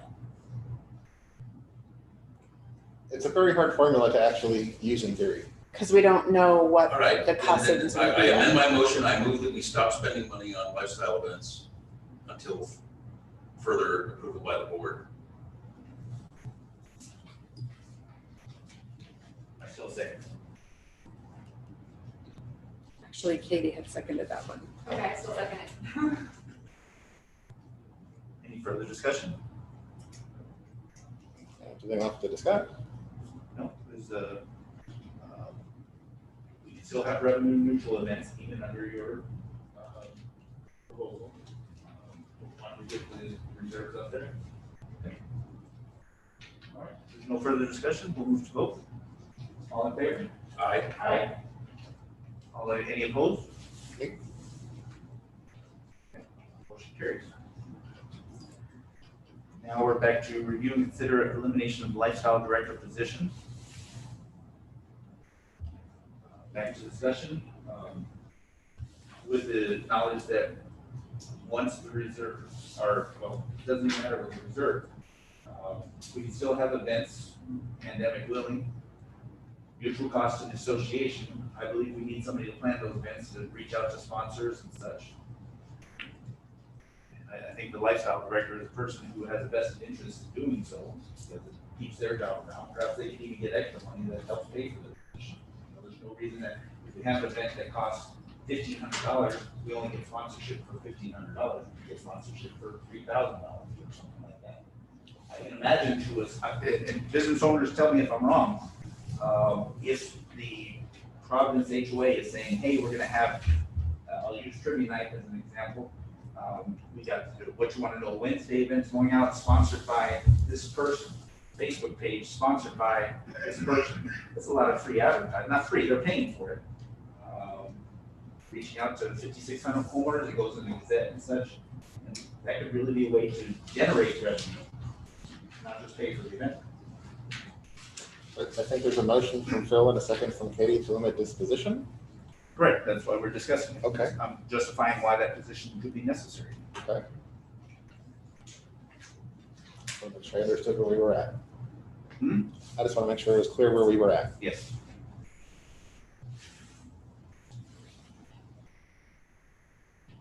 I'd like to move to a vote. Any further discussion? All right. So the motion before us is to eliminate the lifestyle director position. All in favor? Aye. Aye. All opposed? Aye. Nay? before us here, the motion or position is not eliminated. Okay, we'll move on to item L now. You would consider acceleration of reserve fund transfers. We did this last year where, while it wasn't in the budget, the budget is to put money in each month. The acceleration involves, instead of waiting, in this case, 11 months to the rest of the year to put money in, we do it all at once. That's right? not, that, I had this agenda item added, that's, the way it's worded is not exactly what I had in mind. It wasn't to do that, because that really doesn't accomplish anything alone. The motion is actually to just put all the reserves we have into or all the surplus money we have for 2020 into the reserves as soon as possible. Of course, we don't have that total number. And then to put all money that, if we cancel any contracts, if we don't have the courtesy patrol contract for the next year, we put that money into the reserves, and the money that was budgeted for lifestyle activities for 2021 into the reserves as well. I'd like to make a motion that we postpone this until we have those numbers to consider. Do we have what? All those numbers you mentioned, we don't have them to consider. So we're kind of just generically approving something that we don't know how much Okay. dollars total. Well, we have the money budgeted for 2021 lifestyle that we just directed to not spend. We can do that. We can table this until after we discuss. Can we get a second so you guys can discuss? We haven't had a second from your motion, Phil. For No, discussion. Neil. That was my motion. Neil, Oh, sorry. It wasn't to table, it was to postpone. Second. thank you. Postpone this until the March meeting? Correct. Okay. You want to continue what you're discussing?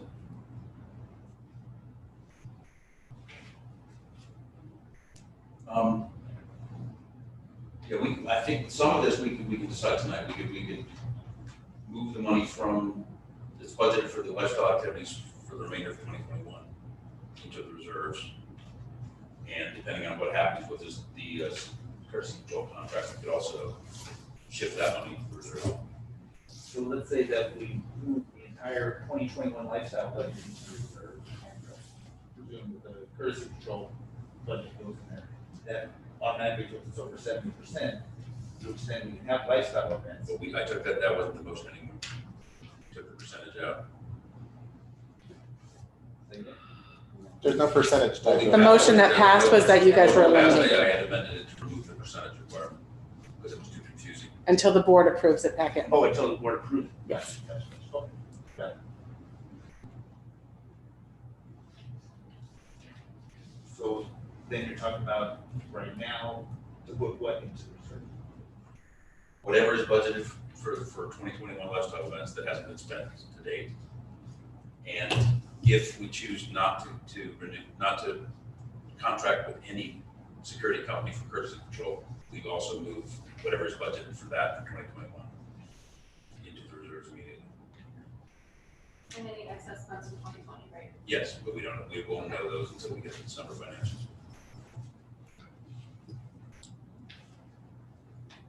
We also don't know about courtesy patrol unless it's voted on. Now, we know what we have budgeted, we just don't know whether we will have those funds available depending on how we vote on that. Right.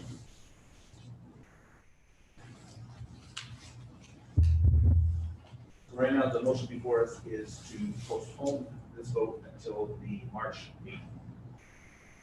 When we have more I would specific numbers. I would say instead of doing that, table this until after we make the decision on the courtesy patrol contract tonight. And then we can at least move that money and the lifestyle money into the reserve tonight. If you second, or if you make a motion. That's gonna be Table nice. it until the courtesy patrol thing, I'll second that motion. Okay. Well, like, we need to get the motion on the table right now. which is I'll to withdraw my postpone. motion if they're gonna do that. Oh, wait, it's already been seconded. Can we do that? I I think so. could withdraw my second thing too. As long as the Are second you gonna vote approves. against my motion? Like, let's just vote on it. I want to move a vote on my motion. Katie seconded it. Let's vote on that. Postpone until March. Postpone until March when we have all the numbers. Like we're going to get any interest on it, either funds of any such substantial amount. The money's not being spent, it's just sitting in one account versus another account. That Providence controls. That is true. Whether it's, then it's just optics. What Gail said is that money's in the operations account. It's not like the money's missing anywhere. Or should not use that word missing. That is, it's just moving it from one account to another. Yes, exactly. I want to get that money locked up in the reserves, so we get our reserves funded and we have fund the irrigation. Can we please vote on my motion that's been seconded, please, Paul? Okay, we're having a discussion. I'd like to end the discussion and vote on my motion. Maybe people, all right. Is there any other discussion? No. So the motion is to postpone the reserve fund transfers until the March meeting. All in favor? Aye. Any opposed? No. Any abstain? I abstain because I don't have enough information. I'm trying to discuss it. So the motion does not carry, not postponing. Okay. However, there was a thought about a motion to table it until after the courtesy control. Yes, I move to table this until after the courtesy control discussion. I'll second it. All in favor? Aye. Aye.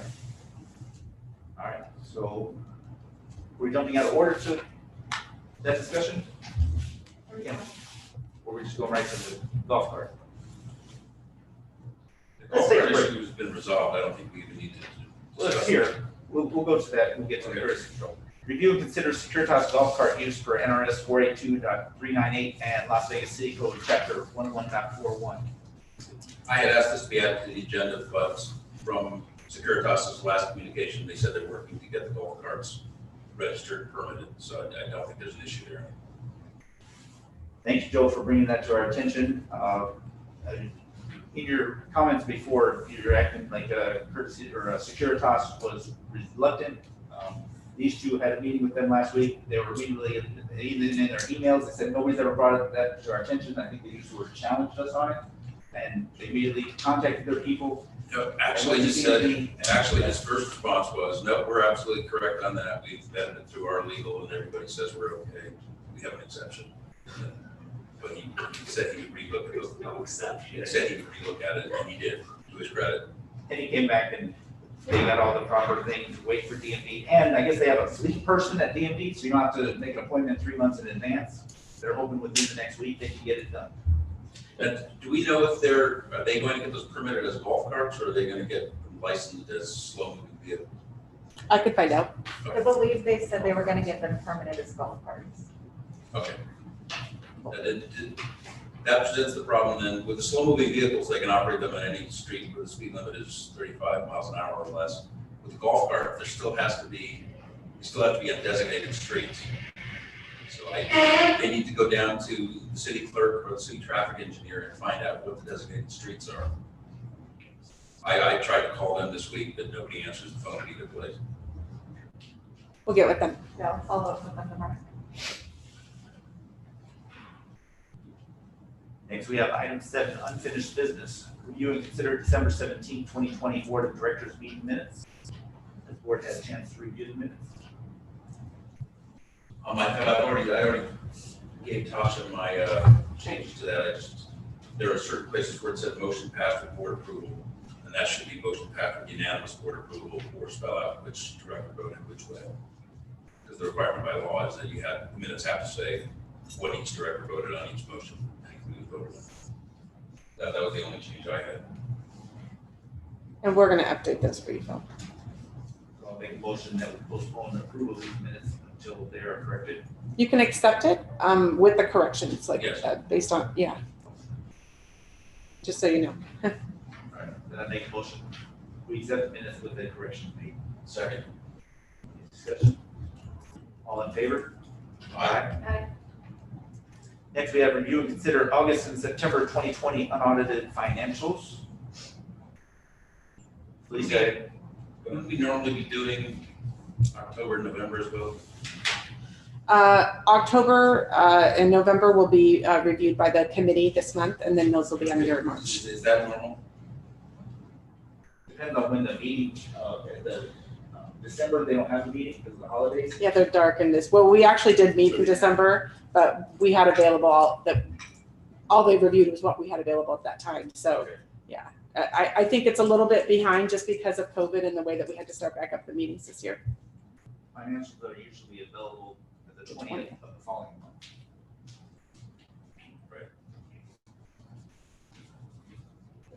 I'll make a motion to accept these unaudited financials for August and September 2020. Second. Any discussion? All in favor? Aye. Aye. We already had the treasury report. Next, we have review and consider community management proposals. So the board of directors has been interviewing, they received bids a few months back, and they've been interviewing management companies and yet to make a decision yet.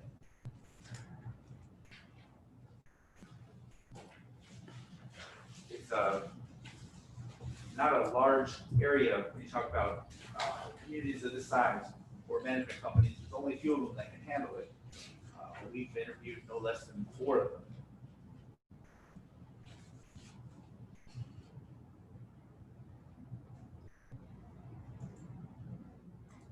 Someone like to make a motion to get the discussion started? Yeah, I move that we accept the proposal from Terra West.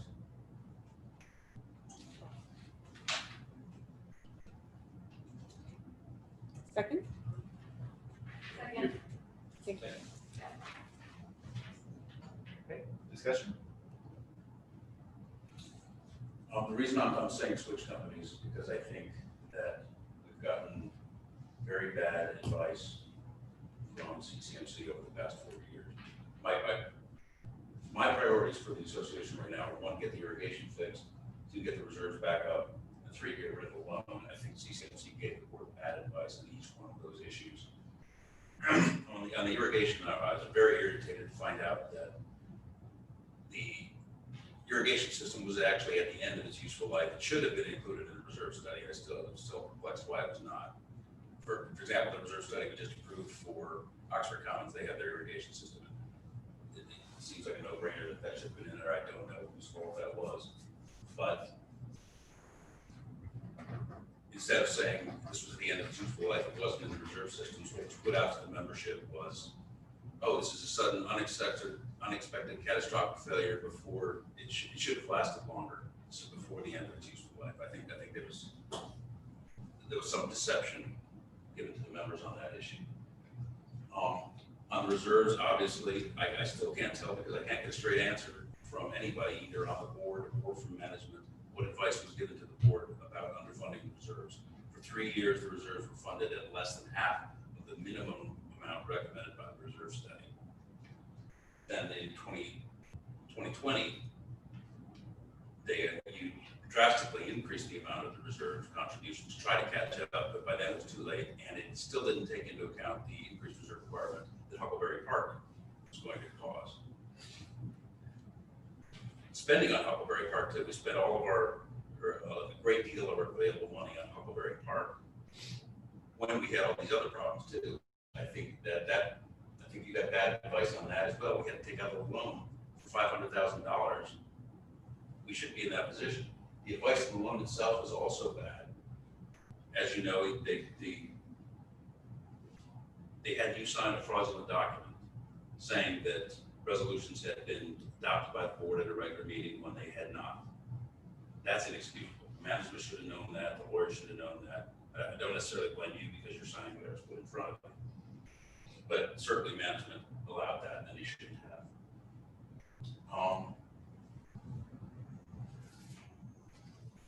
The management, as well as the board, has prioritized non-essential functions over funding the essential core responsibilities of the association, which are to maintain the infrastructure and enforce the covenants, which they prioritized events and courtesy patrol over spending on infrastructure, which is what we should have been focusing on. That should be our top priority. I don't know how much responsibilities is divided between the law firm and CCMC with regard to the advice on the Huckleberry Park loan. But not only did they sign the fraudulent documents. There's no authorization to assign future assessments in our governing documents. It has to be in the declaration by law before they can do that. This is probably more responsibility of Schulman and the law firm than it is for CCMC, but it's still bad advice that should never have been done. I still think the advice you got on the 80% member approval and the way that was handled was improper. You should have gotten a vote by the membership, 80% approval, as the declaration calls for before you spend any money on capital improvements. My impression of what happened there was we went to we said we wanted to justify doing it based on what the lawyer said too, because it's a very tough recommendation. And as he said, there's a very strong case to be made that you should have gotten 80% approval. Actually, sorry to interrupt. I actually just took class on that yesterday. It's clearly states that 80% is required. Yeah. Then the overcharge for resale certificates, that's also unspeakable. In 2018, they were overcharging $18 per certificate. That was $18, or it wasn't $3. I went back and checked that today. We were only required to refund $3. That was the. I can't hear you with your mask on. We were only required to refund $3 per transaction. No, if you go back and you can look at the lawyer Schulman sent on that, it says $18. You were overcharging $18 per transaction. So apparently you still haven't refunded the money that you should have for that. I will go back and take a look at that, but I believe it was $3. It is, go read, I can pull it up for you tonight. I have a letter that Schulman wrote. It's $18 that you were overcharging, because it was the home-wide stock fee that you weren't allowed to charge. It was the $18 and the $20, that's why. Go back and read the letter that Schulman sent you from that. It says $18 clearly in there. So they didn't correct that. As you can see, Larry's still fighting on that, even though he's wrong. They didn't refund all the money they should have charged in 2018. Then they started overcharging again, $20, $25, because they can't read the law.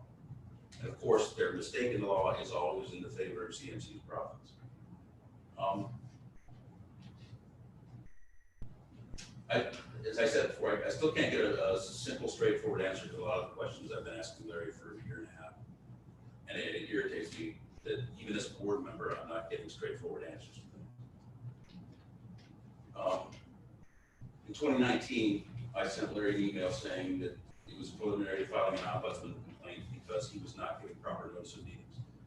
Every notice of meeting they had given, I went back to maybe in 2019 as far as I went back, but from 2019 all the way to 2020, they never gave legally sufficient notice of the board meeting. In 2019, I sent him an email saying, I included the statute. I said, you're not including everything the statute requires. He ignored me. I didn't file a complaint because I didn't want to go through another one of those. I didn't want to cost the association even more money for that. But until the December meeting, I believe it was, we haven't had a correct meeting notice. And there's no excuse for that. That should have been done.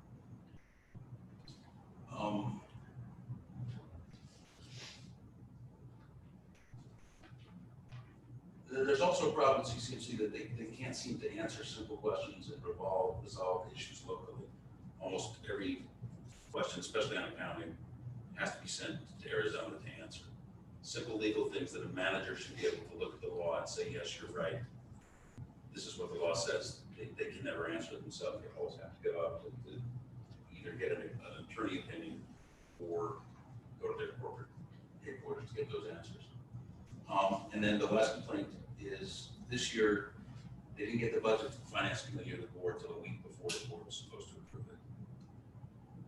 In past years, they had gotten the budget there in July. I don't know what happened this year. I haven't got an answer on that. I think that's inexcusable. They didn't give the finance committee much time to consider it at all. They did a great job in moving very quickly to get it. Of course, their recommendations were ignored by the board in the October meeting. So I think CCMC has gotten complacent because they've been in place for so long. I think it's time to try somebody else. Just to be clear, the information provided by Mr. Chapman is his opinion.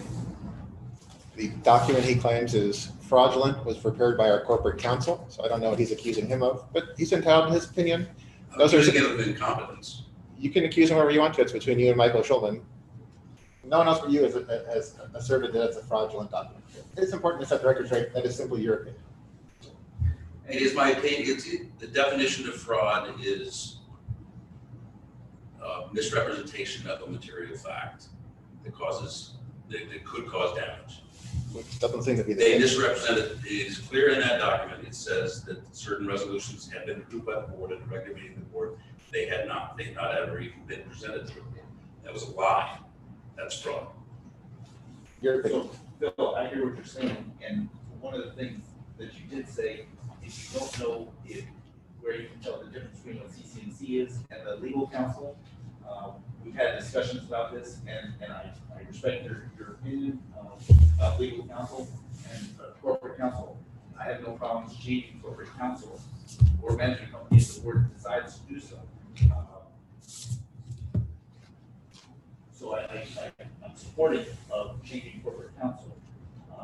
Your motion was for Terra West. That company has so many nicknames: Terrible West, Terror West. The homeowner spoke up tonight about how bad they were, or in a comment. When we met with them, they said they could run the management company with just 2 people. And I just, No, that's not what they're saying. They said they can run with 2 permanent dedicated people. They have an entire company to back them up, much as your sub-association probably doesn't have any dedicated staff. Correct. But you have an assigned manager and then they have a whole staff to back them up. That's one of the primary reasons why I prefer Terra West over both CCMC and Associate, is because they're much more flexible with staff. CCMC and Associate's proposals both have the 7 to 10 dedicated staff working out of this office. With Terra West, we could have 2 dedicated staff. They can work out of their SkyPoint office or another office, which is over by Target, in that general area. We can get rid of this office. We can save what the rent is $170,000 a year on this office. We don't have to pay for every piece of equipment that they use. Our overhead would be cut down dramatically. We could save $200,000 a year probably just by getting rid of the office equipment and the rent on this office. So and we can, if we need more dedicated staff, we can add more dedicated staff. Of course, we pay the salary and some benefits of the staff just as we do here, but it would be less. And we could do that with the other companies, but so we have a CCNC as well, for the staffing, if the board chose to do so. you could, we couldn't get rid of this office with CCMC. Associated, we could.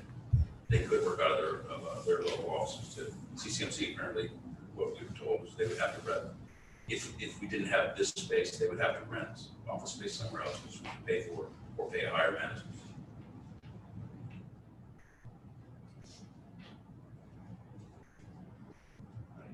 Any further discussion? I don't have any discussion on that motion.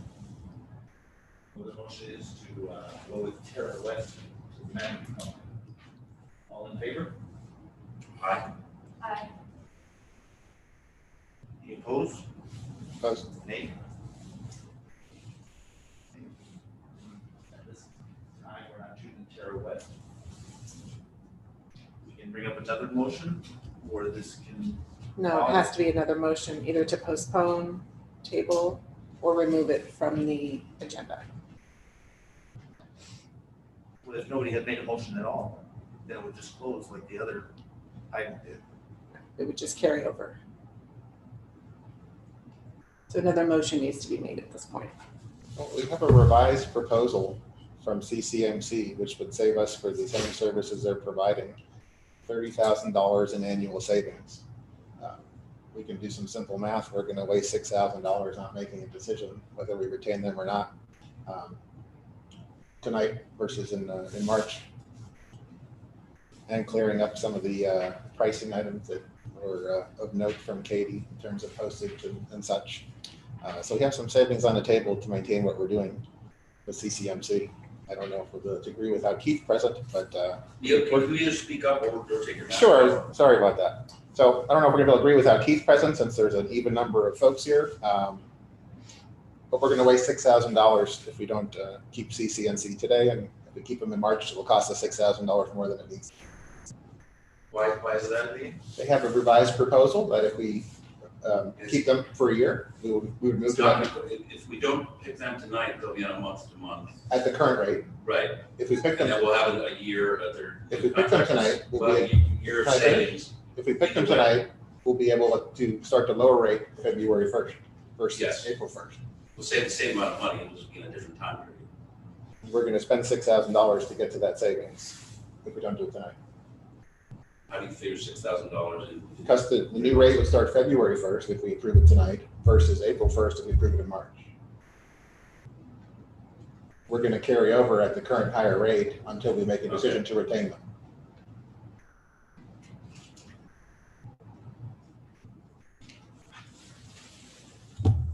Is there any interest in considering Associa? Doesn't sound like they were first on your list. Can we put a motion on the table? We're continuing to discuss.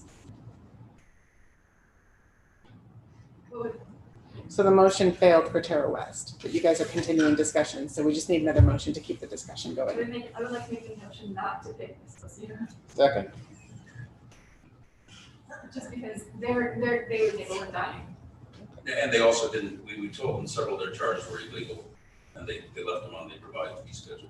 sounds like we'll probably all agree. Can we move to a vote on the seconded motion not to pick Associa? Just for the sake of discussion, my sub-association uses Associa, and they've been good, but what I've noticed in changing management companies that we did.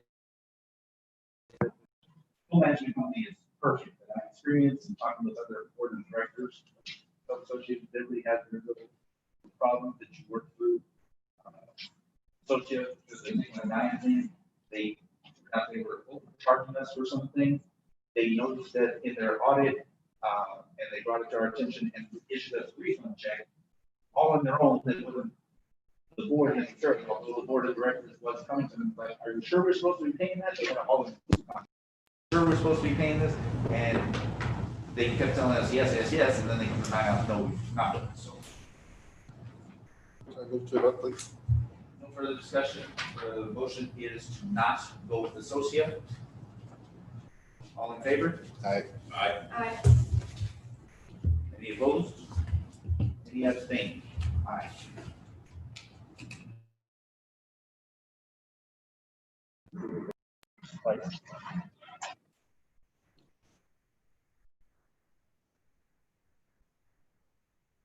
I get a second for discussion or? I'll second it for purpose of discussion.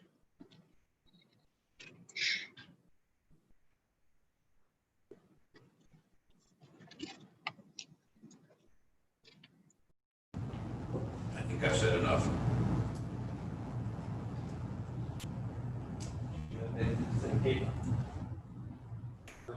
We interviewed CCMC for an hour, 2 hours the other day.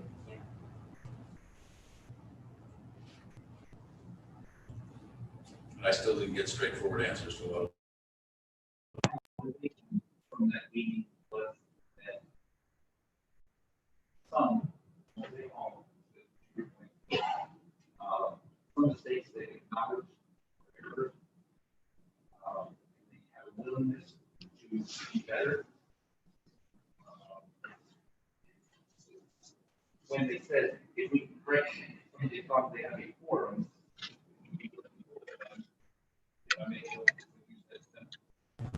Offer us like monetary reimbursement, and they did come back, and as Neil said, they lowered their price down.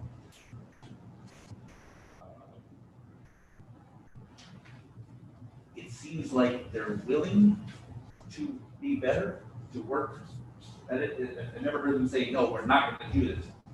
Aside from the few issues that you mentioned, Bill, which I'm not discounting at all. Those are important issues, and it seems like they should be brought to our attention.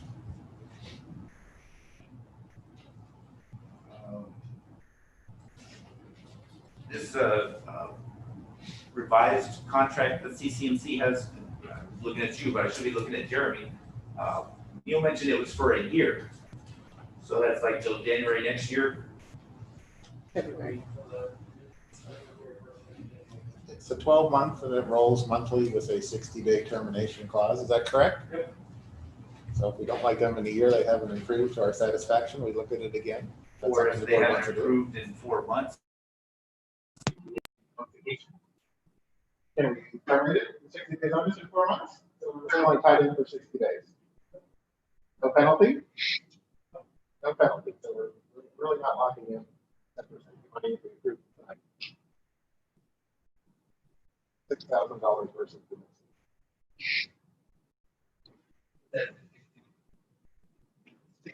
Notice for 4 months or 5 months. November, there's gonna be. Like, did I say that? Because I don't think I'm running. And if they don't like what CCDC has done in the past 10 months, they will change on.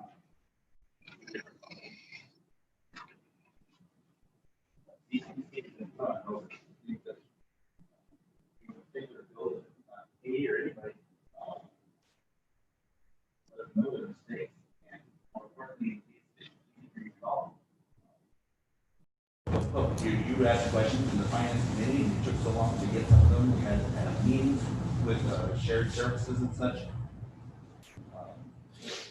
But again, I haven't seen CCC say, no, we're not answering, or we're not going to do this. They seem to show it. They haven't shown, Larry has not shown a willingness. Well, Larry's not a manager. He's the only one in CCC that has any sort of corporate knowledge or institutional knowledge for our association. Everyone else here is. And last year was a big deal. I myself made management. Big problem. We had, turnover is fine, of course, especially when people are getting promoted, but these were good people. Whether they get promoted or they move on. And last year. Bill said, Felicia is the only member that we have from 2 years ago. And that can't happen. It really can't.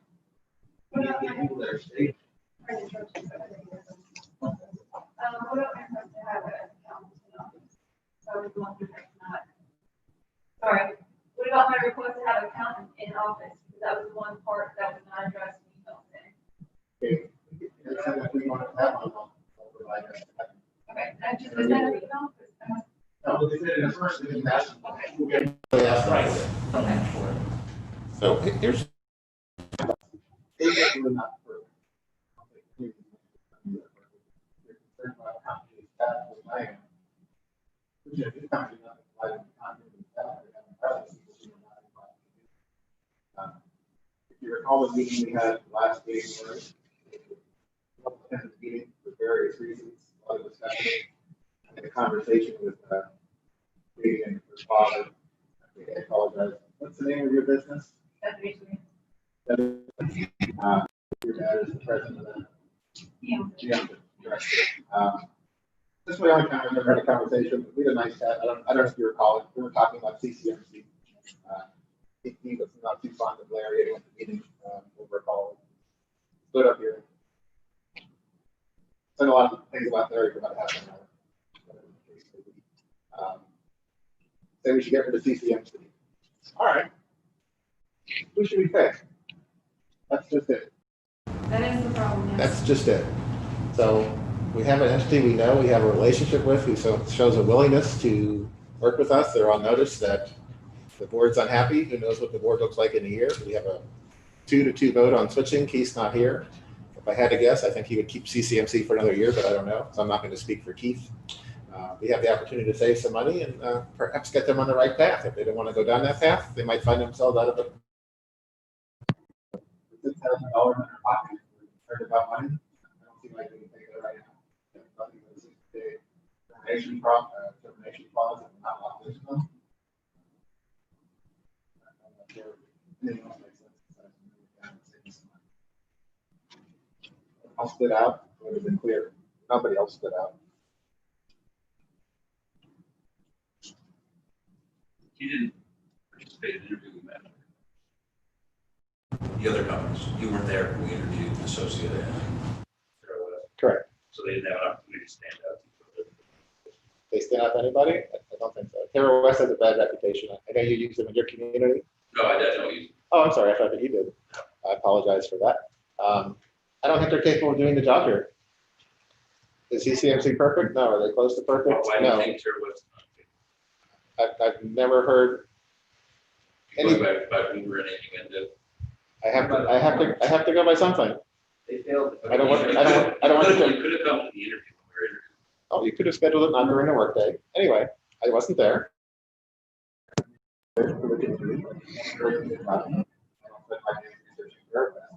I think CCMC is the best option. It's probably not perfect. I appreciate some of your concerns. We have 60 days to get rid of them if we decide we don't want them at any point. Not a terrible transition period. We need it anyway. Let's save $30,000.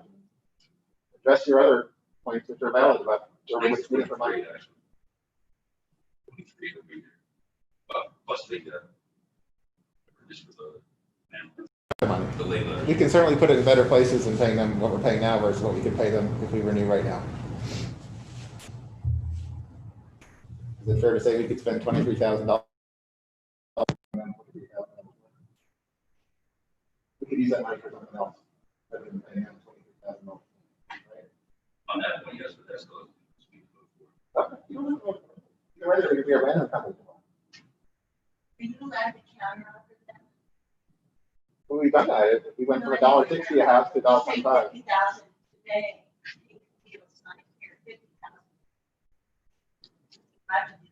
I suppose we could ask him to do anything we want to. I could ask Larry on his head. I don't know if he's going to do that. I would like to ask him to just answer my questions in a straightforward manner.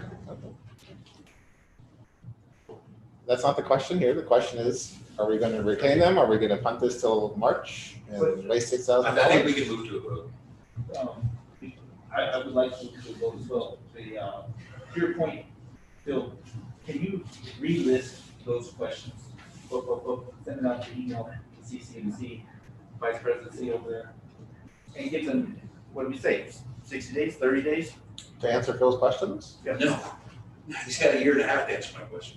Well, I'm just saying. He can sit down with me tonight and answer my question. I'm not sure Phil's going to be able to answer that satisfies us. Maybe we can do that. Any further discussion? Can I ask a clarifying question?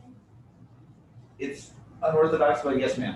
Just because I heard you guys say that if we're not happy, right, in the 60 days, We could fire them with 60 days notice at any time, even if we renew with them. right? But if it's in writing, do you have to have specifics in what makes you unhappy or what makes them unqualified? We could fire them for any reason. I just asked that because I heard previously all these deals, is that the term, that were done by this company, which cost us a lot of money. I'm sorry, what was the word I couldn't hear the word you used. I think it was gentleman's agreement, which cost us a lot of Who money. used that term besides you right now?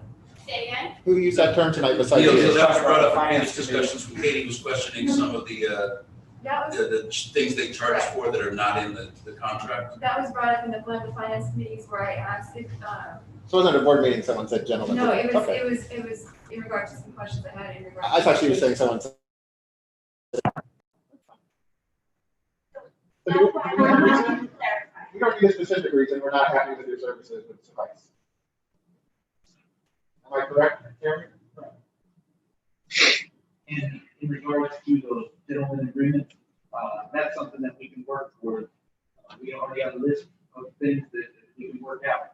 Management pays for, we pay for, we know we pay for. And it's.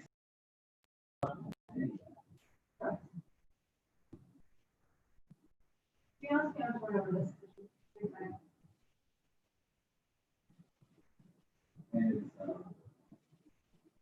less money right now, if we go further, less money. Less money to go talk about. They resolve the issue of where we go back to the And by the way, as we talked to other management companies, I guess a lot of management companies have that. Isolated. No, this is the second time.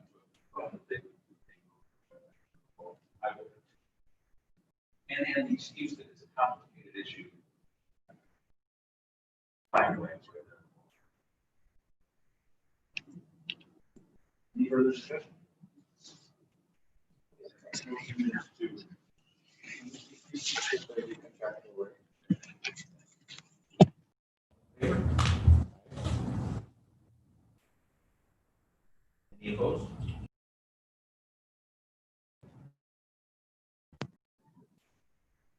and they abstain.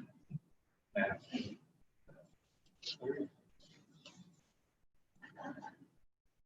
So, that's the okay, so retain CCP at the lower rate, is put it down.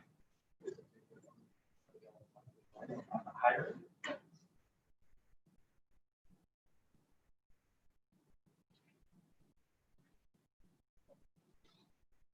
If I made a motion that we postpone this vote until the March. You can do that, but you got to finish the vote you're trying to get right now. Okay, motion carries. I'm sorry, I didn't hear him say that and he just jumped to the next thing, so.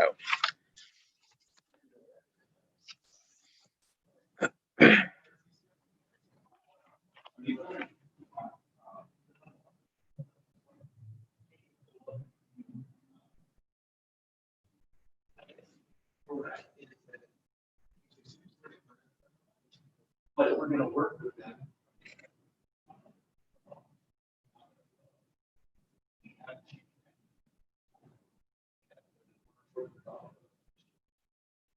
CCMC is still on a, you can also continue the search.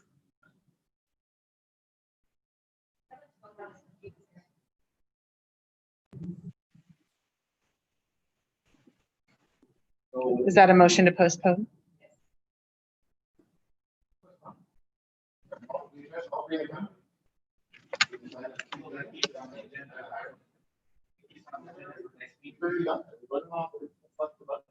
and in the next 60 days, approximately, we'll work with CCMC, iron out CCMC, the best questions, get the big work documentation. I think 6 days notice is already started.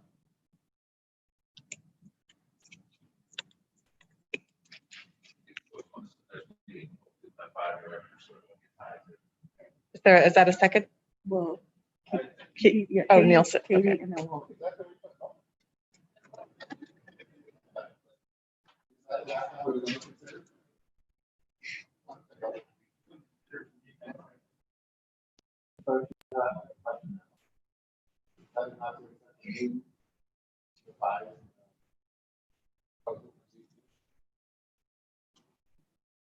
I were to tomorrow, we can do else tonight, we still have 60 days, right? All we've done is spend more money to keep CCMC. Pretty stupid. I don't know what you're postponing. If you want to make a new agenda item for next time, that's fine, but we just wasted potentially $30,000. I don't even know why. Later, when we're not on the clock here for the meeting. I don't know what you're postponing. We're addressing all three folks.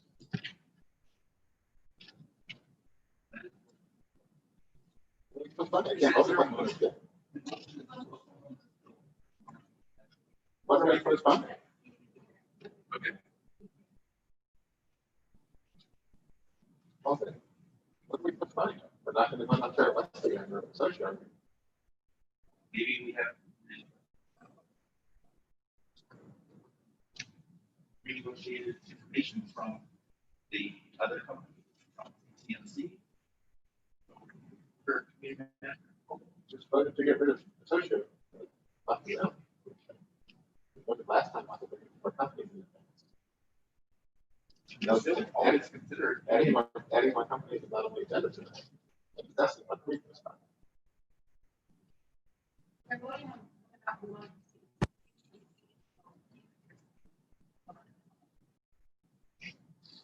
Fine. What are we postponing now? What's left from this? What's left from this item to postpone? So you're postponing the CCMC only.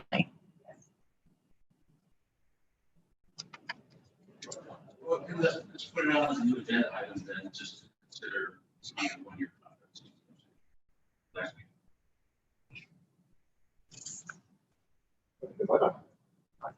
Whatever you want to do. What do you want us to do? You speak up. I want to be a little bit smarter instead of being stuck here in the sand. We're wasting money, not renewing them. You can fire them the same way tomorrow, whether we approve them or not. Wasting my instead of firing. That's your opinion. It is, that's your opinion. I think discussion has become unproductive. I think nothing to postpone. You want to make an agenda item, that's great. Katie, withdraw your motion.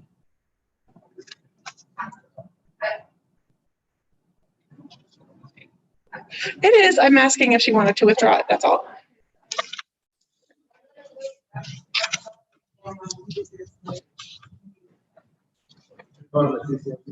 Yeah. Only CCMC. The whole subject, to be honest. We've already voted. Okay, so we can this motion, and we will know how we want to go with this. All in favor?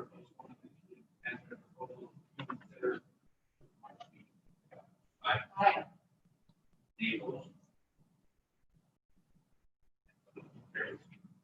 Next month, next meeting.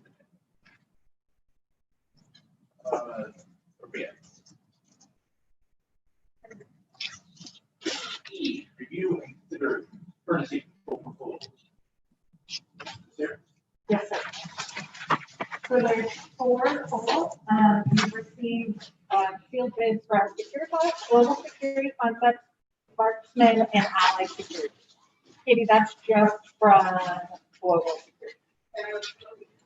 Yeah, absolutely. And so whoever you open, if you don't mind saying who they are and the amount that they have, just so that it's reflected to the minute.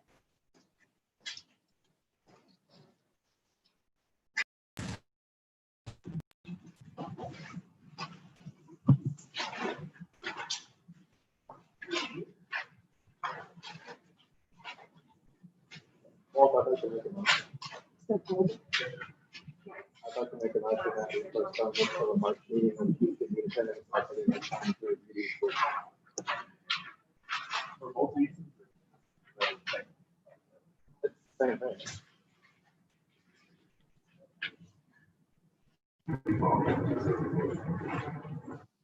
So I have, global security with Washington, possibly without account manager.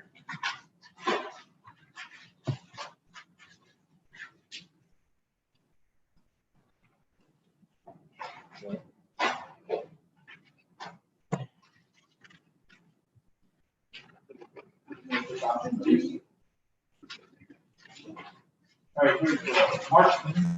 That's option 1 with 544 weekly hours, $644,533. And option 2, which is 504 weekly hours, $597,284. I'm sorry, 284? 87. 597,284. 284.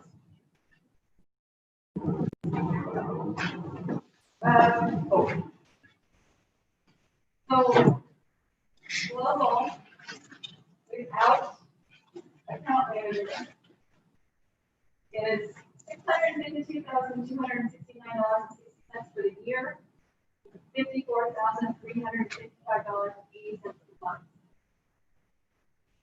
There's also an equipment cost of $3,160, which equals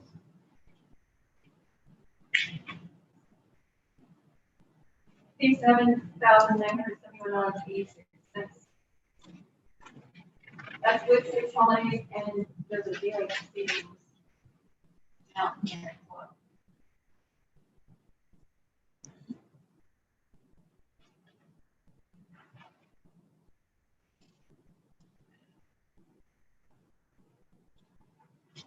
You don't know if any of these companies are, or if they're just like.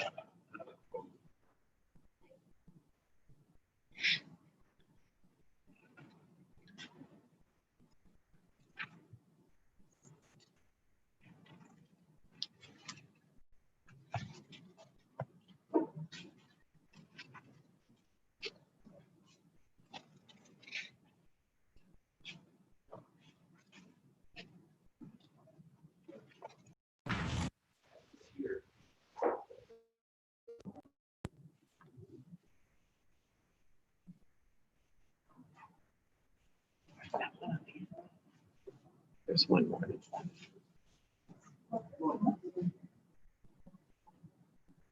before we spend too much time reviewing these, I move that we not accept any of them.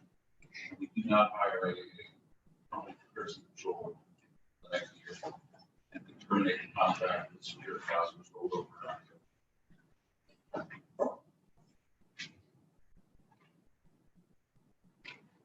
I second.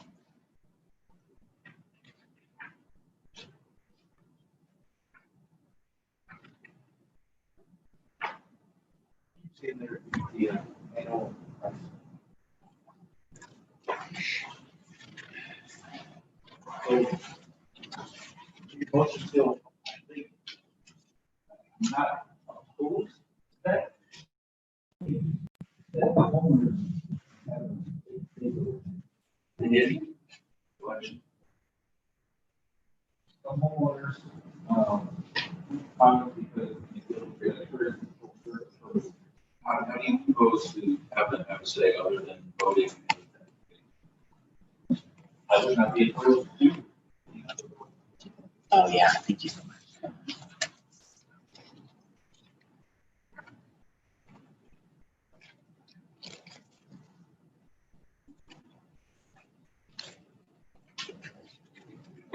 More attendance, coalition. You can get more representation.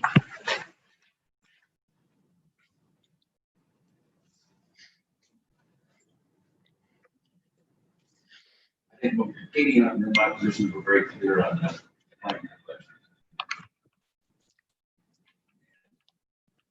See more votes than I think anybody has in any of the recent elections. I think that gives you a good indication of what it is about these expressing it. I do make that argument. I think that it could be argued. Ran on certainly 8 points to the platform.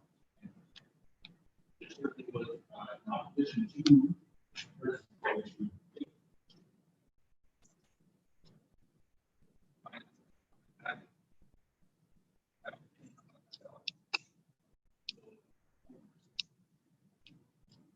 By the way, we have Highlight University here. They have $650,760, so $544. $504 is $601,043. Yeah, there's always also, you guys, the option of sending out like a Survey Monkey to the homeowners to see if we can get some feedback as to how they feel about courtesy patrol. Typically, those get 400 or less responses.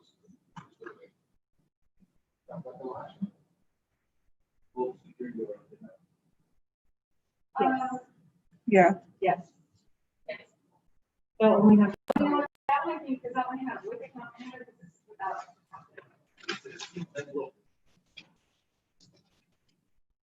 I'm not.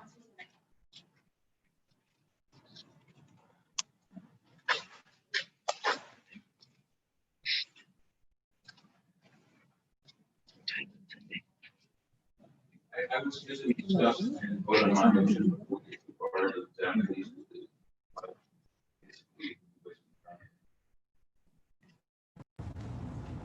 And going back to to fixing the irrigation project in a more timely manner and saving money on that, basically required approving this motion not to have a person control for at least a year.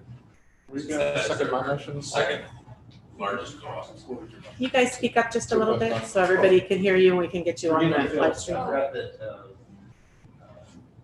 Neil had said to postpone the selection of courtesy patrol company to the March meeting so that management could have time to put together all the proposals. We can compare them money for money side by side. That we can do that if my motion fails. Well, my motion was made first. But you didn't hear me. That's okay. So what was the last meeting we had before the election? October? November? What was the October meeting? Keith and Walt, but Keith mentioned it leading up, asked us to postpone all these, knowing we'd have one new board member, potentially two. And we could have wrapped this up then, which we did. I'd like to extend the same courtesy for Keith. I don't know why he's not here tonight. He announced yesterday he couldn't be here. It sounded like an emergent situation. I don't know for sure. I'd like to extend him the same courtesy.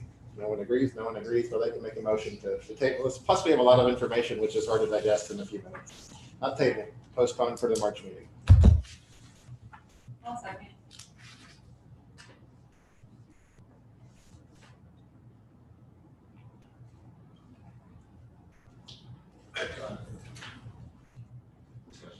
Yeah, the reason I would oppose that, I think we need to make a decision tonight if we're going to accelerate the irrigation project, is that'll be out of the question without this month. We won't have enough money to do it, but to do the irrigation project in 1 year at least. So without this money. you'll, in this discussion We have, before, they need to start in January. We can't postpone the irrigation till March or later in the year. he didn't say postpone it, he said, what if we went to Brightview and asked them for 24 months to pay off, to get it all done in 1 year? So I think, what would say, that was 36,000? Remember that amount? I'm sorry, I do not. I think you're right, I'm just signing for that. It would be $36,250 over 24 months. And then I also wrote down $72,506.25 for 12 months. And it was roughly the same total cost to do 1 year versus 2 years. Very small difference, correct? Yeah. Yeah, it's the same cost, yeah. We can do Phil's first if you want. Let's see order. We vote on mine first. I did say it first. Phil's was seconded first. What's the proper procedure?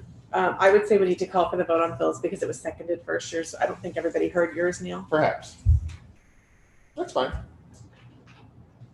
So Phil's motion was to discontinue courtesy control for 1 year. No, At least 1 year. well, we're gonna, To not sign a contract this year. and in a year consider it, or in a year hire a company for sure. And to terminate the Securitas contract rolled over in October for a year. So we'd have to terminate them too, which I think requires 90 days. So what are you proposing in a year? Then we hire a courtesy patrol company, or then we just take up the Say topic we again? can reconsider at any point. It doesn't have to be a year. You can not have it for any length of time before we reconsider hiring if they think that's necessary at some point in the future. If we had 100% funding and we had the money for the project, the irrigation project, I wouldn't be opposed to having courtesy control. But since we don't have 100% funding, and we do have this irrigation, the only thing that courtesy control, it's an extra. It's something that you do if you have the money. Unfortunately, we don't see how we have the money to do everything that we need. We also have the $500,000 loan that we have to pay off. If we didn't have those things, then this would not be an issue. But because we have all this debt that we have to pay off, we get the reserves back up, it's very hard to keep something like this that costs us $850,000 a year when our reserve, we don't have the money for the irrigation. And we have a duty, we have a fiduciary duty to maintain what's already there. So that means we have to maintain the irrigation, and we're not doing that because we're paying for security, or I'm sorry, for control. So it's been very. I hear what you're saying. Talking about. It's priorities. Are we going to prioritize the things that we have to do by law, the governing documents, or are we going to prioritize things that are not required, that are unnecessary expenses? And so, what was it, 15 months ago, the board decided that they would increase assessments to accomplish all of that. And increasing assessments to about $626,000 a year. The thought was 2 or 3 years down the road, everything would be paid for, that is, the irrigation would certainly be taken care of, the loan would be close to taken care of, and reserves funded. That's $1.8 million there in 3 years. And certainly we've seen tremendous savings thanks to the pandemic, and my heart goes out to anybody affected by that. But even more so than we did, I think if you see the surplus, it's going to be even greater than 300,000 that Tasha alluded to. I mean, right now in our operating account, $1.4 million. We certainly don't spend that much in a short period of time. So I actually have some figures on that I didn't add to it, but, so generally speaking, they tell us to keep 3 to 6 months in the operating account for associations to function, so just in case, for whatever reason, you stop collecting assessments. And that figure is, $1,421, $1,421,505.99. So by that theory, that money should always be in the operating account, just in case that, for whatever reason, for those 3 to 6 months, you can't get any money coming in. Hey, So- does this theory apply to master plan communities of our size or small sub-associations? All of them. And I did, the smaller ones, the healthier communities, you can go 3 months. I did 6 just to be safe. So $1,041,000 is 6 months worth of expenses? Yes. And that is based off of the financials from June to November. And we have 1.4 million. Right. Right. And that was as of November. Right. Which is, could be, in between when assessments are being or not. Right.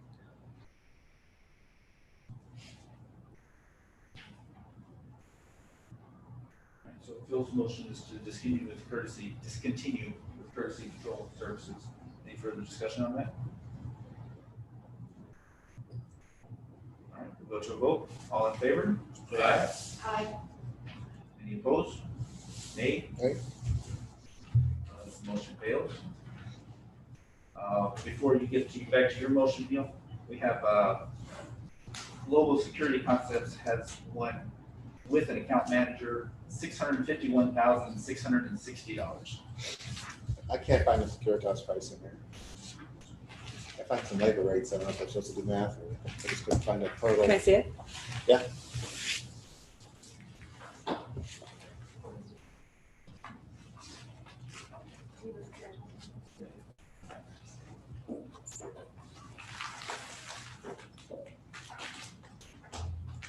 Any other agenda items do we have? We have one.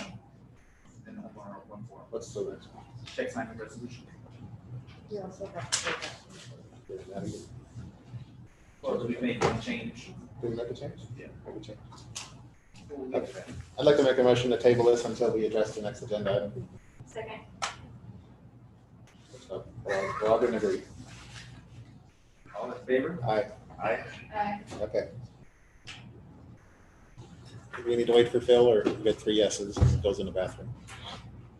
We're going to table until we do the one more Yeah, you item. can still move forward. I just make sure you record them properly in the minutes. How do we- Okay. how do we record this vote? Thank you all for your patience. As always, you can see it's not just rubber Yes. stamp, but discussion, real things going on.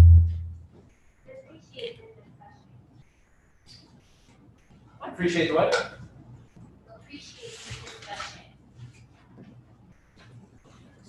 So the next one might be easy. Review and consider check signing resolution.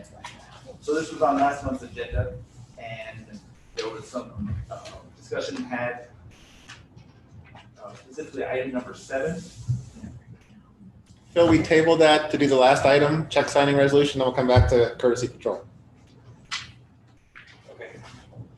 Now we're on review and consider check signing resolution. And as I was saying, that this was on our agenda last month, and the board said that there was a couple items on there, one in particular that they wanted corrected, and so now this is the new and revised policy. So I did include both versions, the version that includes the credit card on this offers the site and a version that takes it out. I move that we accept the version that takes the credit card proposal out. Second.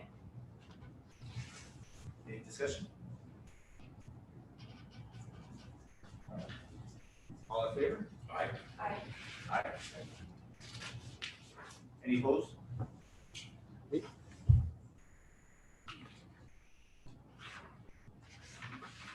All right, motion carried.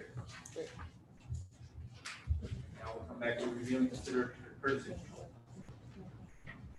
Can we vote on my motion now? Make a motion and we'll get a second. and then Okay. we'll vote. There goes to, I think I seconded Let's it. postpone it to the next meeting. Okay, yes, I said. Good second, good job. Discussion on that? Postpone to next meeting? All in favor? Aye. Aye. Any opposed? Okay, motion carried. We have other business. The next board meeting is scheduled for March 11th, but I'm letting management know, manager Tasha, Yes. I will not be able to make that meeting March 11th, so if we change the date, or I will not be here. My son's birthday. It's up to you guys if the board wants to change that date or not. We need all five here. I agree. So we don't have our calendars out right now, certainly he's not here, so we'll discuss that. We don't have to- I definitely can send an email to everybody just to get the conversation started. Do we have another issue that the folks coming out, or do we need to mail notices for that? This is for March, so the post won't go out until late February. Okay. We have plenty of time to let everybody know in the usual channels. Right. Yes. Where are we gonna get, options for other things other than the post for mailings? So I actually was able to come up with the postcard mailing as a, Respect to people. Okay, you're right, Discussion right, later on. but you do have those options. I do. Okay. Should we put them on the agenda for the March meeting? So now it's the resident open forum, and it's for you, the residents, to address the board on any matters related to Providence. And open it up to you all. I promise I won't talk as much as I did at the beginning. But We respect your opinion, sir, all right, as we do everybody. Joe Van Dyke from Hampton Glen again. I just had a couple things that I wanted to talk about really, really quickly. I promise I won't talk as long as I did at the Just beginning. stretching my legs, Jesse. Go ahead. All right. So reference everything that I did talk about at the beginning with the golf carts. Of course, I was glad to hear that that was resolved. I guess it was a little bit disappointing. I just wanted to make sure the board knew that I only got an email update from that from Tasha yesterday, which I appreciate the update, but I wish the update would have told me all that, so I didn't have to waste my breath in the beginning. If I'm not mistaken, Phil said that that was worked out several days ago, so I would have liked to have known that. I don't, rather than just telling me it was on the agenda and I come to talk about it, it was already done. That was somewhat frustrating, but it is what it is. I'm satisfied with the solution. Reference the courtesy patrol stuff. Walt, I just had a question that I wanted to ask if you wouldn't mind. What exactly is it that you're looking for from homeowners, reference courtesy patrol? Because when you and Phil were kind of going back and forth during the discussion tonight, you acknowledged that you're not going to get as many surveys as you are votes in an election. You acknowledged that, I made a couple notes. You acknowledged that Phil and Katie were clear on their platform for why they ran and some of the things that they were focused on. And you acknowledged that they won the election by more votes than any recent election. So I'm not sure what it is that you're looking for. Several of us come to meetings. I know you're never going to get a majority of homeowners. We agree on that level that you're never going to know what everybody thinks. So when you get two new candidates in, and that's what one of their biggest priorities were, and they won by a landslide. The incumbent got 40 votes. Phil had, what was it, like 400 something? 10 times as many votes. I'm not sure what would convince you that courtesy patrol is not necessary. You didn't even lobby for it. You specifically said tonight that you don't have an opinion one way or another. So what else are you looking for? That's what I would like to know. In my opinion, the community is probably split 50-50 by it. If I had an overwhelming sense that people didn't want it or did want it, that's my opinion. My opinion, what are you looking at? Right. For it or against it, then I would go with that route. But because it's Why do you not believe that it's 50-50? What would you base that on? Just a wild guess. Is social media interactions Okay. and discussions with homeowners. Okay. Reference CCMC, one more comment just that I noticed tonight during that courtesy patrol discussion. CCMC said 0 about it. I believe we pay a management company to give some advice and guidance on things like that, if I'm not mistaken. I know there's, like I said earlier, there's a board member that is a manager that she might have an opinion on that when a board is discussing different vendors and different options for different contracts, our management company should be weighing in on that. If they don't want the liability, it's not that they're making a decision, but they should give some kind of recommendations. Walt made the comment that, see, it's not just a rubber stamp of everything CCMC says. CCMC said nothing about your guys' courtesy patrol discussion. So you're right, it's not a rubber stamp because they didn't say anything. Could that be, Joe, because we didn't ask them for their opinion? That's true. That's what I was going to say. Okay. For the first part, but the second part, the rubber stamp, I usually say that at most meetings, especially ones that there's active board discussion. But I didn't say it's not a rubber stamp for CCMC's decision. I just said it's not a rubber stamp on all decisions. I didn't say CCMC in that. Then what would have been a rubber stamp on? Every time I've heard that phrase used, it was a rubber, and Well, people there accuse were you guys of several rubber items. stamping CCMC's There were decisions. several items on tonight's agenda that were suggested by board members to be on the agenda. That wasn't a CCMC thing, it was a board member thing. And there's still active I see. discussion on it. But, okay, I guess just to be clear, they're not suggestions when they're from board members. When a board member says something is on the agenda, it ends up on the agenda. Is that correct? For this agenda, I think there were several items from several board members. I'm not aware of anything a board member wanted on the agenda that was not put on the agenda. Well, and that's what I'm asking. If a board member wants it on the agenda, it must be on the agenda. Is that correct? Not must be, not We must add be, it. it can be. So Joe, Joe, here's how it works. In reality, Keith, our president, would have to approve it being on the agenda and ask CCMC to do that. We don't operate that way. Phil asked for several things to be on the agenda, and that was fine. He let all of us know that when he asked. What things be on the agenda? Correct. But if Keith didn't want to put it on the agenda, it wouldn't be on the agenda. We don't operate that way, but Keith does have that prerogative. CCMC listens to the Are you saying president. that, and that's in our CCNRs or something like that? Is that what you're saying? Robert's rules is, I believe, what he's referring to. CCMC can recognize one board member. If we were total bunch of jerks and couldn't Sure. agree and were screaming, they would just talk to Keith and nobody else. Luckily, while we didn't agree, we operate with some level of decorum. They'll talk to us, and Phil asking to be agenda and CCing all of us is sufficient notice. Okay. Please. I signed up. I hurt my foot. Okay. So again, Jennifer Verada View. So first off, my first thing was appreciation for going over all of the financials. I don't think that the financial committee got enough acknowledgement for that short turnaround time and going through all of the numbers. What I did not appreciate was in the previous meeting, I forgot who it was, because I don't know everybody's names and everyone's face is covered now. So the person who just wanted to rubber stamp the fiscal or budget, that I did not appreciate.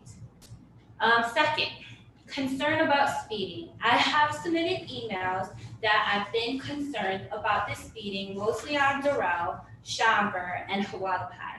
I've even gone as far as contacting the Las Vegas Metro Police Department, who then referred me to the Northwest, yes. And I've submitted 2 different requests and I've heard nothing. I've heard nothing from CCMC as well. So where is the concern for the resident safety? I'm often walking my dog on the road or sidewalk, I should say, and cars are going, because you can see it on that little speed readers, 40 plus, right? It's a 35, it's a residential. We've had how many bicycle accidents? Now, it hasn't happened in our community, but who's to say that it wouldn't, right? So why can't we get ahead and be proactive about that? So I'm asking for some assistance with that. Jennifer, can I talk to you for 1 minute, please? Jody, you can speak to this directly, but my understanding is those speed meters, those are downloaded about once a month, and that information is transferred over to Metro, and they can look at it. And if they see like excessive numbers of speeding, that they can put out their the motorcycle cops to do their traffic control. So how do we know that it's being downloaded and looked at? Who is responsible? Jody. Okay, so you know that it's for sure, you can confirm that. Yes, and I'm happy to reach out to, again, Yes. and just push. And I've asked for something to maybe go inside our newsletters, because isn't that what that glossy magazine is for? Those email gazettes, the what you want to know Wednesdays are things that are supposed to impact our daily lives, right? And our safety is our concern. I think in August, the August issue is usually when they do a big write-up about that, they call it PART. I forget what PART stands for, but it's our what's the word I'm looking for? Promotion to be safe, you know, that is walk your bike across the streets, don't jaywalk, and different things like that. Speed. That would be great. Speeding should be looked at, especially if we have, I don't know, X amount of numbers speeding on certain roads, right? think it's in the July, August newsletter usually to coincide with National Night Out, which is normally held in August. Correct, and that's also why you see traffic lights now along Hualapai, because there was a lot of issues that was going on. So with homeowners like you that are still continuously letting, the officials know that we are having issues out here, the city will always get to the grease. So we need homeowners to assist us with So that. when we're I'm reporting. saying I have been, reaching out to the authorities, the Yeah. right people. What I'm saying and what I'm asking for is assistance. Okay, so I don't want to get anyone in trouble, but this involves Brightview. I did not take any pictures because I don't want anyone in trouble. So like I said, I walk my dog a lot, and I seen an employee who was cleaning the sidewalks or whatnot and sleeping behind, we have those big generator, I don't know what it is, but those big metal things on Doral behind that. Now, was he on break? Was he on lunch? Who knows? That's why I did not take any pictures and I did not write any emails. All I want is somebody to mention something to Brightview about, the way that it appears for our community, and is it safe for him to be back there? Right. So I just want that to be addressed. Along with Brightview doing, daily, weekly walkthroughs, who is walking through to look at leaks? I have reported multiple huge leaks many times to CCMC, and they've said, after a few days, oh, sorry, we'll follow up with this. So in the meantime, we're wasting water, we're wasting money, right? So I just want to understand who's responsible for that. Does it fall on the homeowner to submit every single time, leak here, leak there? I just don't understand what we're paying all these people for. Why does it fall onto me and other residents to do this? Jennifer, to that, if you ever drive around or walk around, you ever see the little flags in the? I used to, but I don't anymore. Our own courtesy patrol puts those flags up, especially that's the guys what at I night wanna to know. notify Brightview about where a leak is at. So that's part of my other question. Whose responsibility is that? Where is it in their job description that our security patrol, right, that it falls onto them? Or does it fall into landscaping? It's not their responsibility, but we're all a community, we're all neighbors, and we see Right, things. but as You I walk in, said- you're gonna see much more things than I will driving around. As I said, I took the pictures and I emailed it to them, and it took me following up to get a response. So why does that responsibility fall on me? It should not be. If I alert one person, it should just be taken care of, and I should get a response email. Thank you so much. I informed whoever is responsible. What I'm saying is when the buck gets passed so much, then it becomes nobody's responsibility, and then you have a huge waste and a loss of resources. Jennifer, you were the one that talks about how the suggestion box, you never get a response. Correct, from that. I never get a response from the suggestion box. Management over here, if somebody said, you send it to info@providence.lbj, Correct. when somebody sends an email, all three of you get a copy of it, is that correct? Correct. Well, Felicia and I do, and as well as the resident services. Okay, so then, if she reports a sprinkler thing, and then she doesn't get a response, how could that happen? How can she get a response, or how can it How, not? how would it happen if you send an email in, she sends an email in, and says, hey, there's a sprinkler leak at this intersection, wherever, And I send pictures. with pictures, and she Jennifer, doesn't how get a long, response how, for 5 how long are you days. suggesting a leak was untouched by Weeks. staff? Weeks? Weeks. Wow. Because it took a couple of days for CCMC to respond to me. You're talking about And then- a gushing leak was going on for weeks? So not gushing, but do you know at Knickerbocker Park in the desert area, you see these huge dirt areas, muddy, like footprints. My dog left, he's only 9 pounds, and he left dog prints in there. You mean You know that, what- like the exercise park off toward the, that you consider in desert park? the dry area. The trails? So do you No, know the trail. how much water that takes to make that kind of leak? That's a lot of waste. And we're in a desert. Right. And we need money. So all I'm saying is, if it goes to 3 people, who's responsible? again, if the buck gets passed so much, then it becomes nobody's responsibility. My next one is Dorel. There's been a light pole down. Do you guys know about that? So the top part of the light pole had broken off and was hanging. I was there a good 2 weeks. And then finally there was a cone. And then I saw some service trucks and I thought, oh great, they're gonna fix it. All they did was remove the broken part. So you have a light pole, but no light. It's a regular street light. Correct.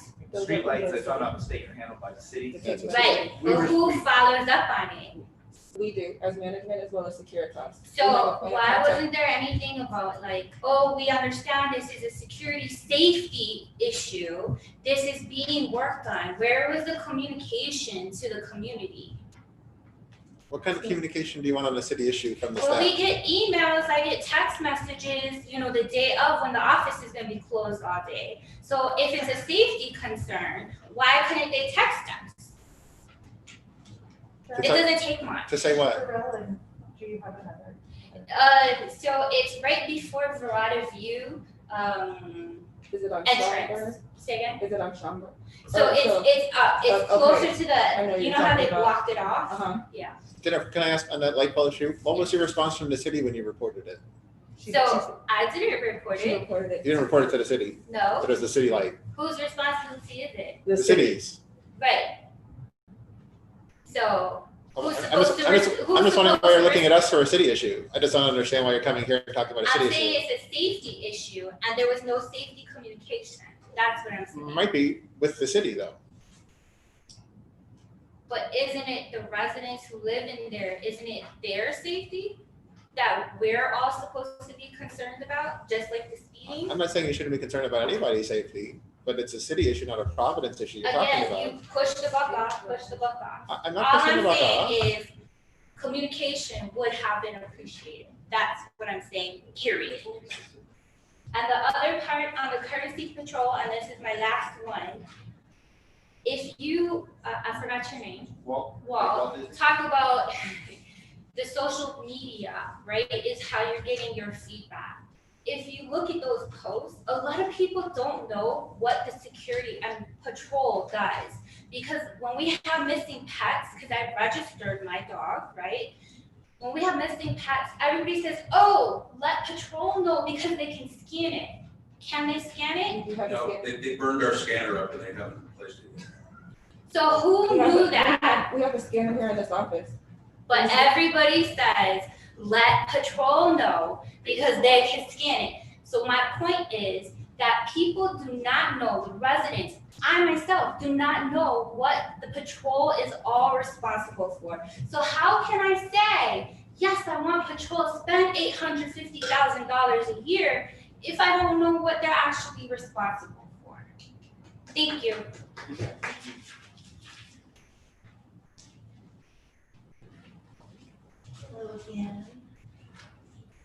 So on the patrol thing, I just wanted to say, if you do happen to send out a survey to the homeowners about security, make sure you post the survey with the facts about what the patrol does. Don't label them as, I know, my grandson likes Paw Patrol, sorry.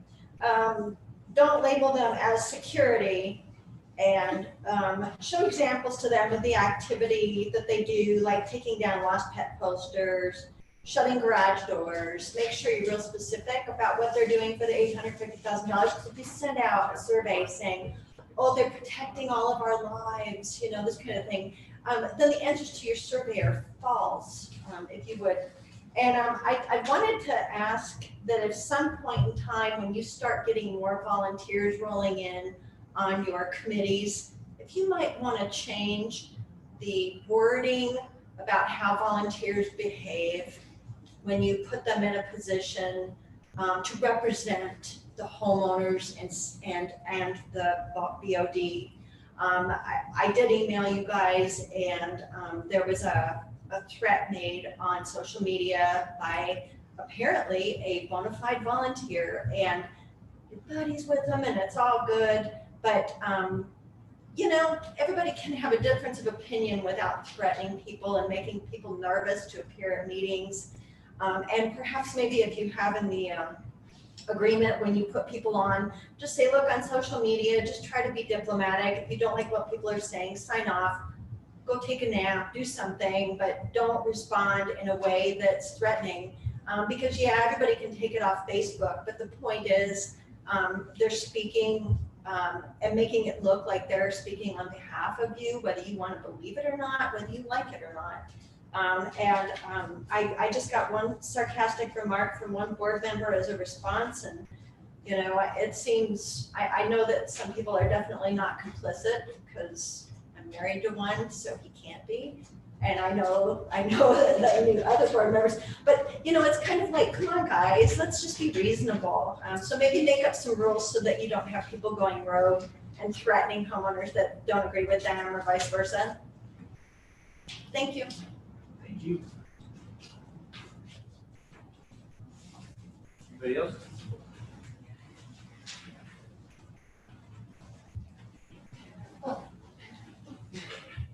Ben Peppa, Northern Terrace. So, Just a little bit a little louder. bit louder. Is that better? So, I moved to Providence, 2 years ago? I got a resale package, and I've only come to find out that what was provided in that resale package was actually 3 years out of date. There are newer rules and regulations, amendments.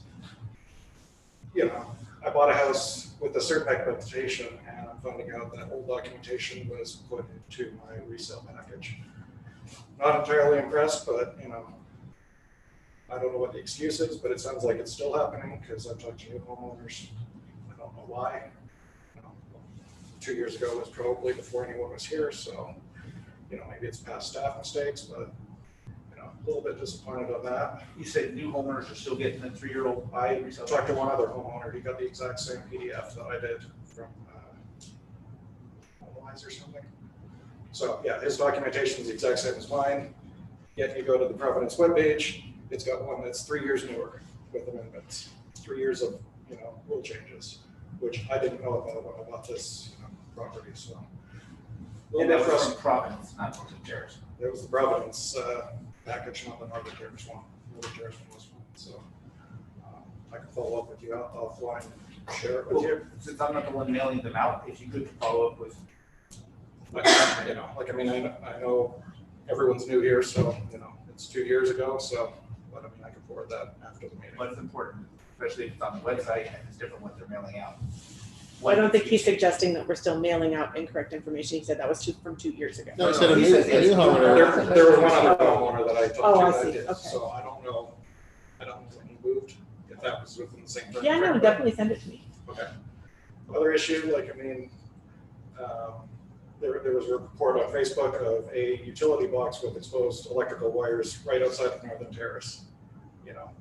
I called Cox because it's their box. They came and looked, and they asked me what a Providence was because there were, two bright little cones there saying Providence. I said, that's the HOA. They're like, okay, well, our equipment is missing.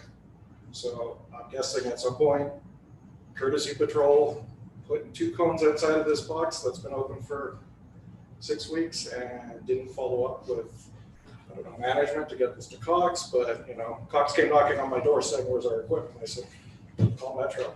Your equipment's gone, I guess. So it wasn't me. Is this at your house? No, this is, on Providence property. Why'd they knock on your door?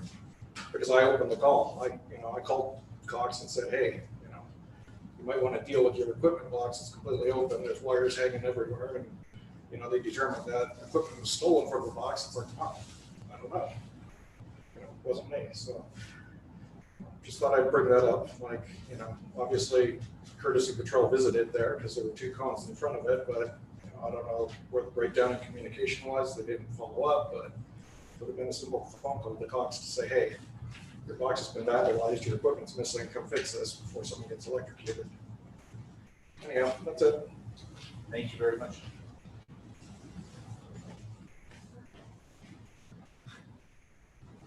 Anybody else?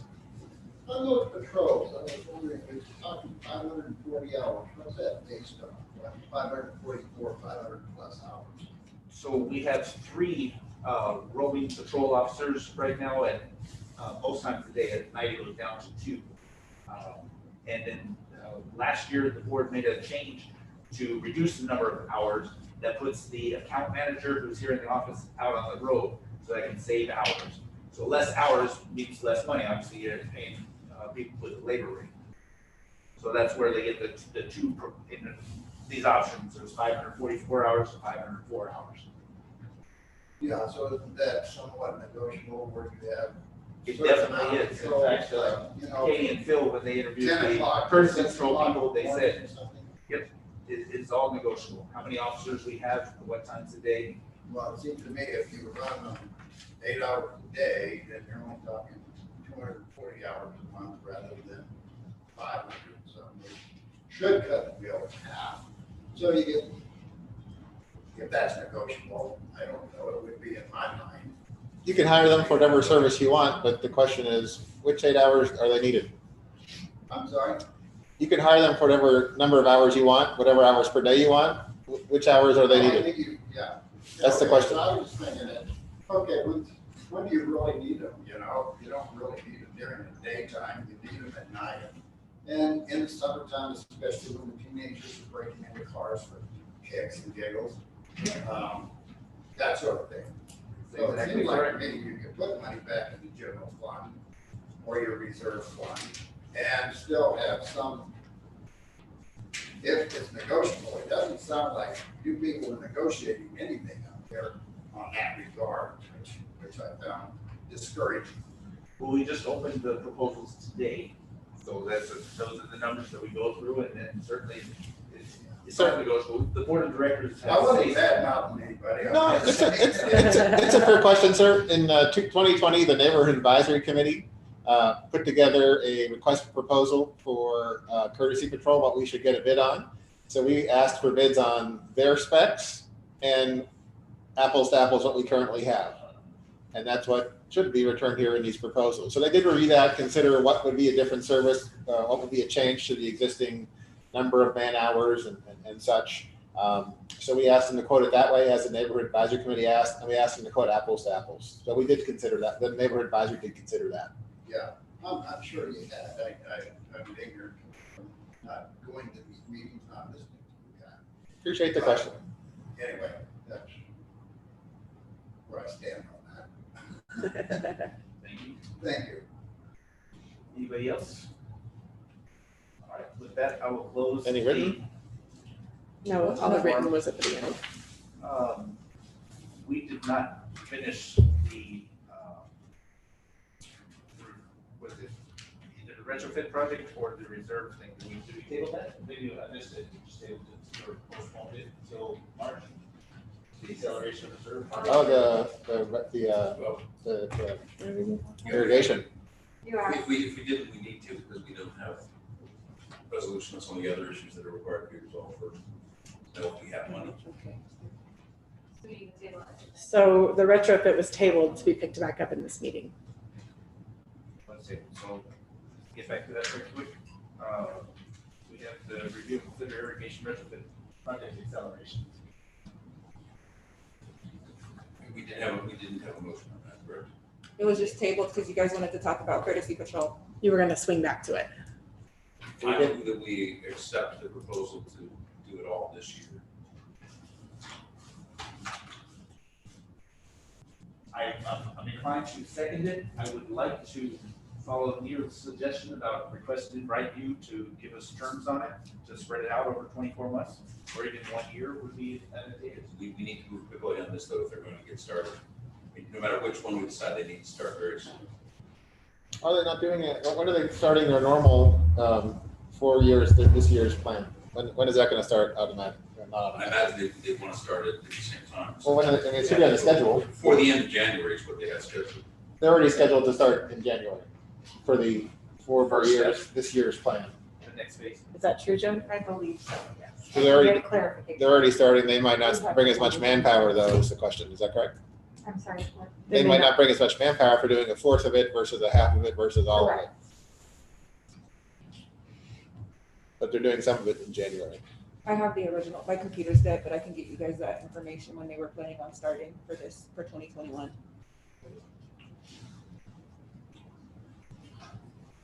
From their proposal, it sounded like they're waiting on us to make a decision before they start. So they need to know what they're doing so they can start on the 19th, I believe.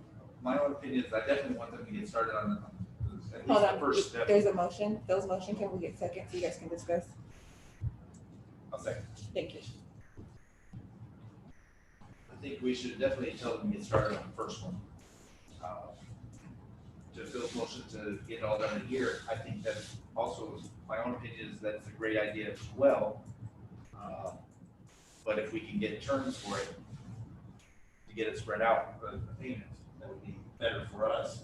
And it shows us working together, you know, Brightview has been partners with us for a long time. And, you know, they expressed willingness to work with us in our interviews with them. I think that would be fantastic, if it would help us out, it gives them the work. And it seems like a win-win situation. I think that's a good idea, but we'll need to make a decision before the next meeting.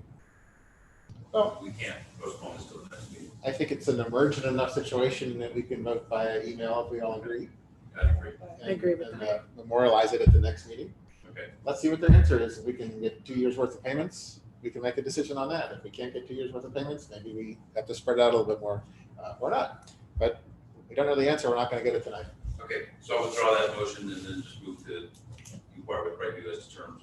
So we're gonna, So can I get a motion to postpone? Do we have to postpone that, or do we have to make a motion to do it by email consent, if unanimous? Or does it have to be unanimous and email consent, since it's an emergent? time sensitive? Postpone to email. Right, I'm just asking, if we vote on an emergent situation by email, we shouldn't be doing regular business by email. Does it have to be unanimous or just a It majority? has to be unanimous. Okay, I don't think we'll have a problem with that one. okay. Then the motion would be to move to email consent. Yes. Okay, we'll postpone it for email consent.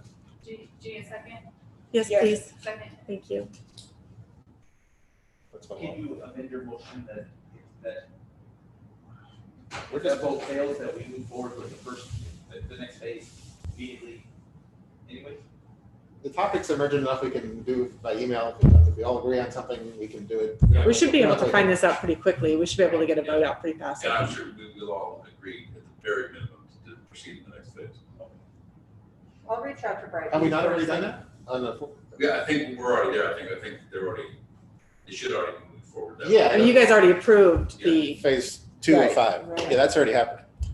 But it's time sensitive. We can do it by email and memorialize it in March. Okay, so it's postponed for email consent. consent. And if that specific topic doesn't work, we can do a new email consent for your topic, your For suggestion. the first phase, or the second. Yeah. Any other discussion? Did we table anything else? No, all in favor, sorry. All in favor? Aye. Aye.